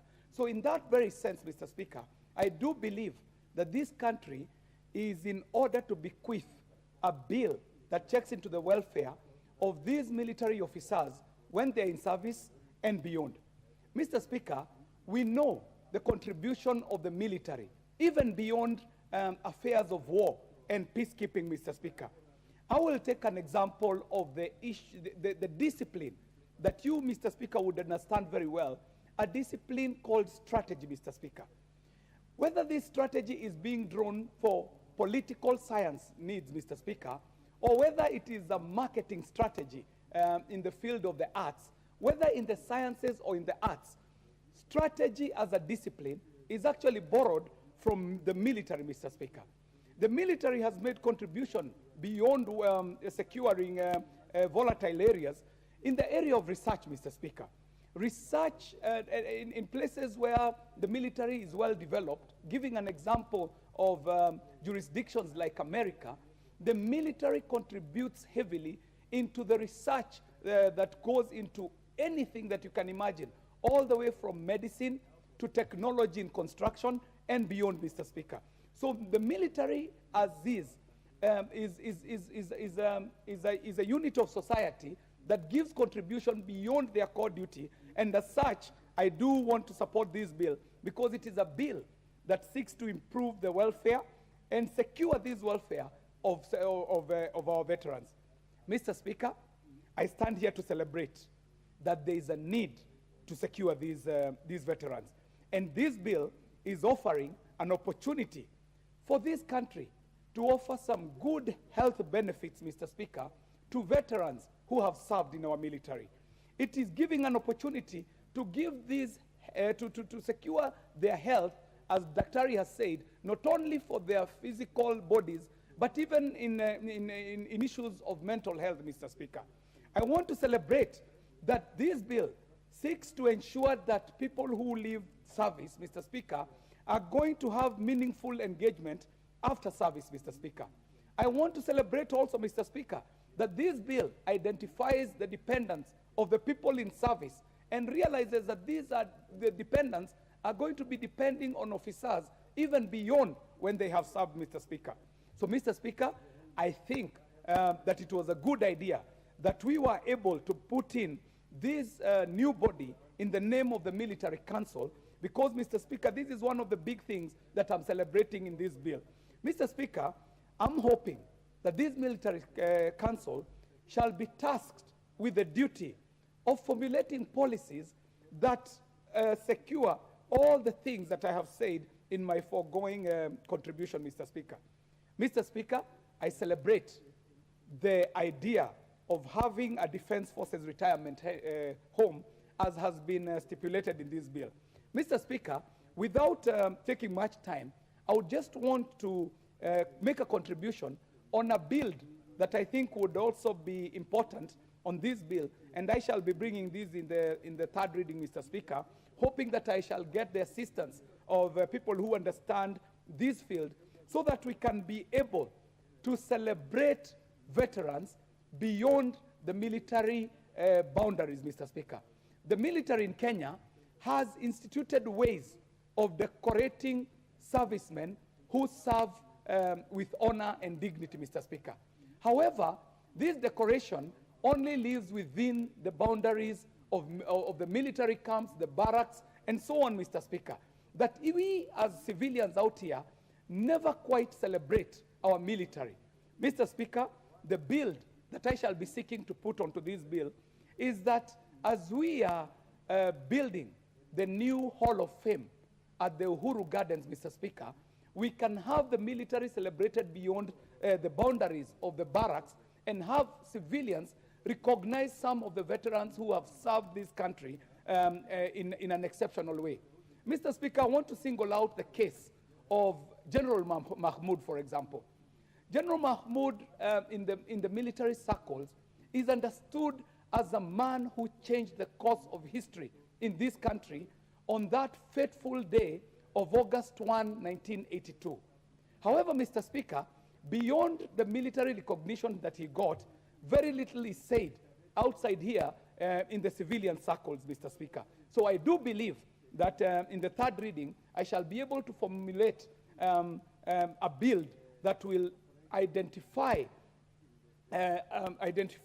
heroes who have gone beyond the call of duty and served beyond what is required of them in service, so that they can be celebrated when we put up these Heroes Hall of Fame at Uhuru Gardens, Mr. Speaker. In totality, Mr. Speaker, I want to say that this is a magnificent bill, and I do support. Thank you very much, Mr. Speaker. Honorable Memusi, member for Kajiado Central. Thank you very much, Honorable Speaker. And Honorable Speaker, let me join my colleagues in support of this Veterans Bill. And Honorable Speaker, let me start by saying that this House has passed very important legislation for this country. But Honorable Speaker, to me, this is legislation that stands out. Why do I say this is legislation that stands out? Honorable Speaker, this is a legislation that seeks to celebrate those who've served this country.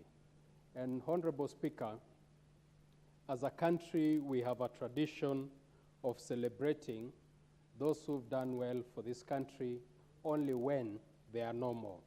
So, Honorable Speaker, I rise to support this bill. And let me state the following, that we can all contribute and state the many sacrifices and achievements that our military have made. But Honorable Speaker, to me, I would look at the small things that this bill seeks to bring. Honorable Speaker, in retirement, there are small things that are really important. My colleagues have talked about medical. Honorable Speaker, this is something that when one retires, they really need to be taken care. Medical, Honorable Speaker, is one of the things that is in this bill. And also, Honorable Speaker, we also have small things like free parking, which my chair had stated here. These are small things that really go a long way. Honorable Speaker, we have a card that military officers can show in their retirement. Honorable Speaker, these to me are very small things, but they're the small things that matter in retirement. Honorable Speaker, our military, I happen to have served in the Defense Committee for 2 terms now.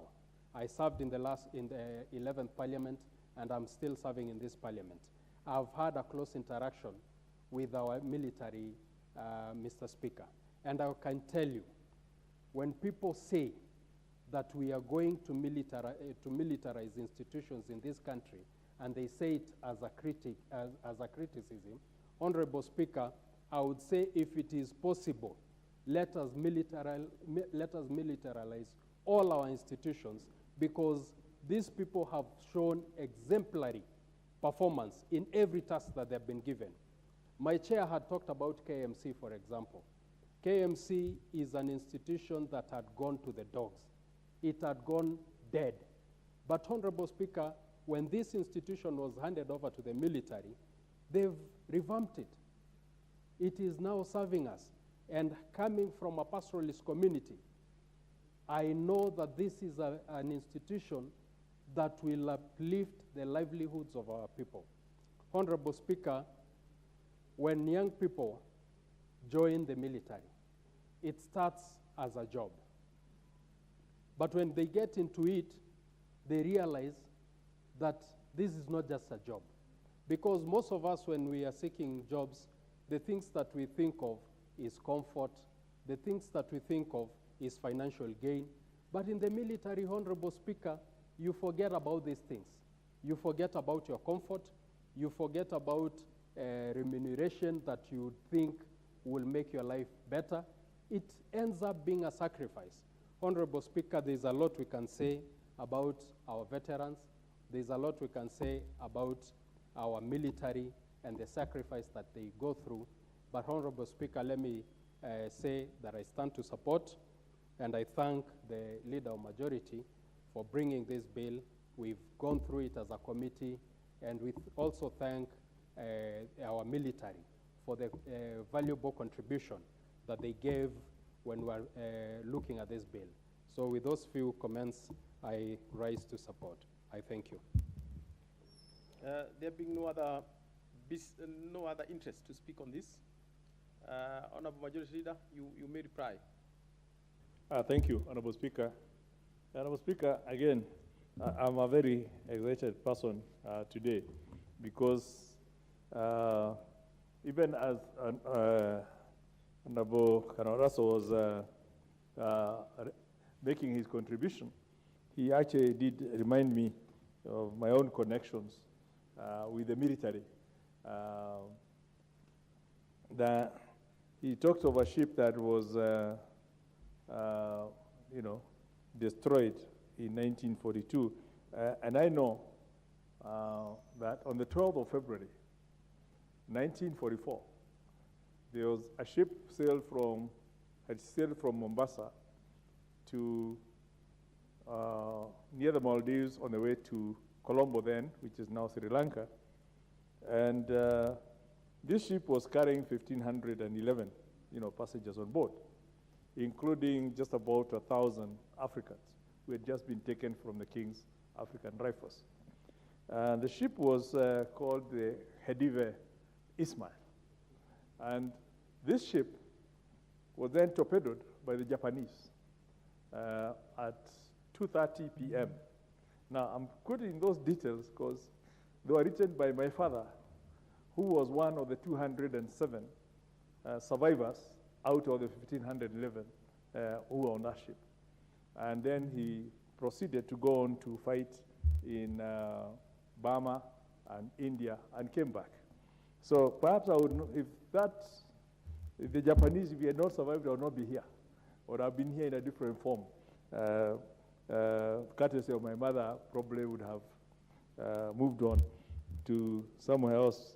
But he was, and she waited for him to come back from the war. And then I think they then got married after the war, and the families were started. But it just remind you of the several stories he used to tell us about what service in the army, and he passed on in 2011. God rest his soul in peace. But it's that respect for people in the military started from that point. And even when I was told to move this bill by the people in the forces and those who have been calling, they were like, we hope we'll get this bill passed before you go on recess. And I'm so glad today that we are at this point where we moved the bill, and I'm now replying, and I do hope by next week or week thereafter, we should be able to have this bill finally processed and on its way to His Excellency the President for assent, so that we can, the 12th Parliament can give this group of Kenyans the right protection that they need and the motivation to even serve this country, knowing that even when you retire, your country will take care of you as much as you have taken care of your country. Thank you very much, members, Honorable Speaker, for those who have contributed, and many special thanks to the committee for the time they put in this. And with those remarks, I beg to reply. We shall also not put question on that. We shall do that in a subsequent time.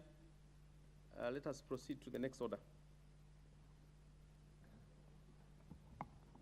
Order number 13, the Prompt Payment Bill, Senate Bill number 16 of 2021, second reading. Honorable members, we got a note from the chair of that committee, Departmental Committee on Finance and National Planning.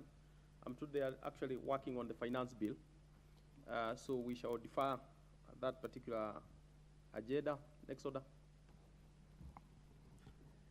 Order number 14, the Startup Bill, Senate Bill number 1 of 2021, second reading. The chairperson, Departmental Committee on Communication, Information and Innovation. Member for Embu, are you the chair?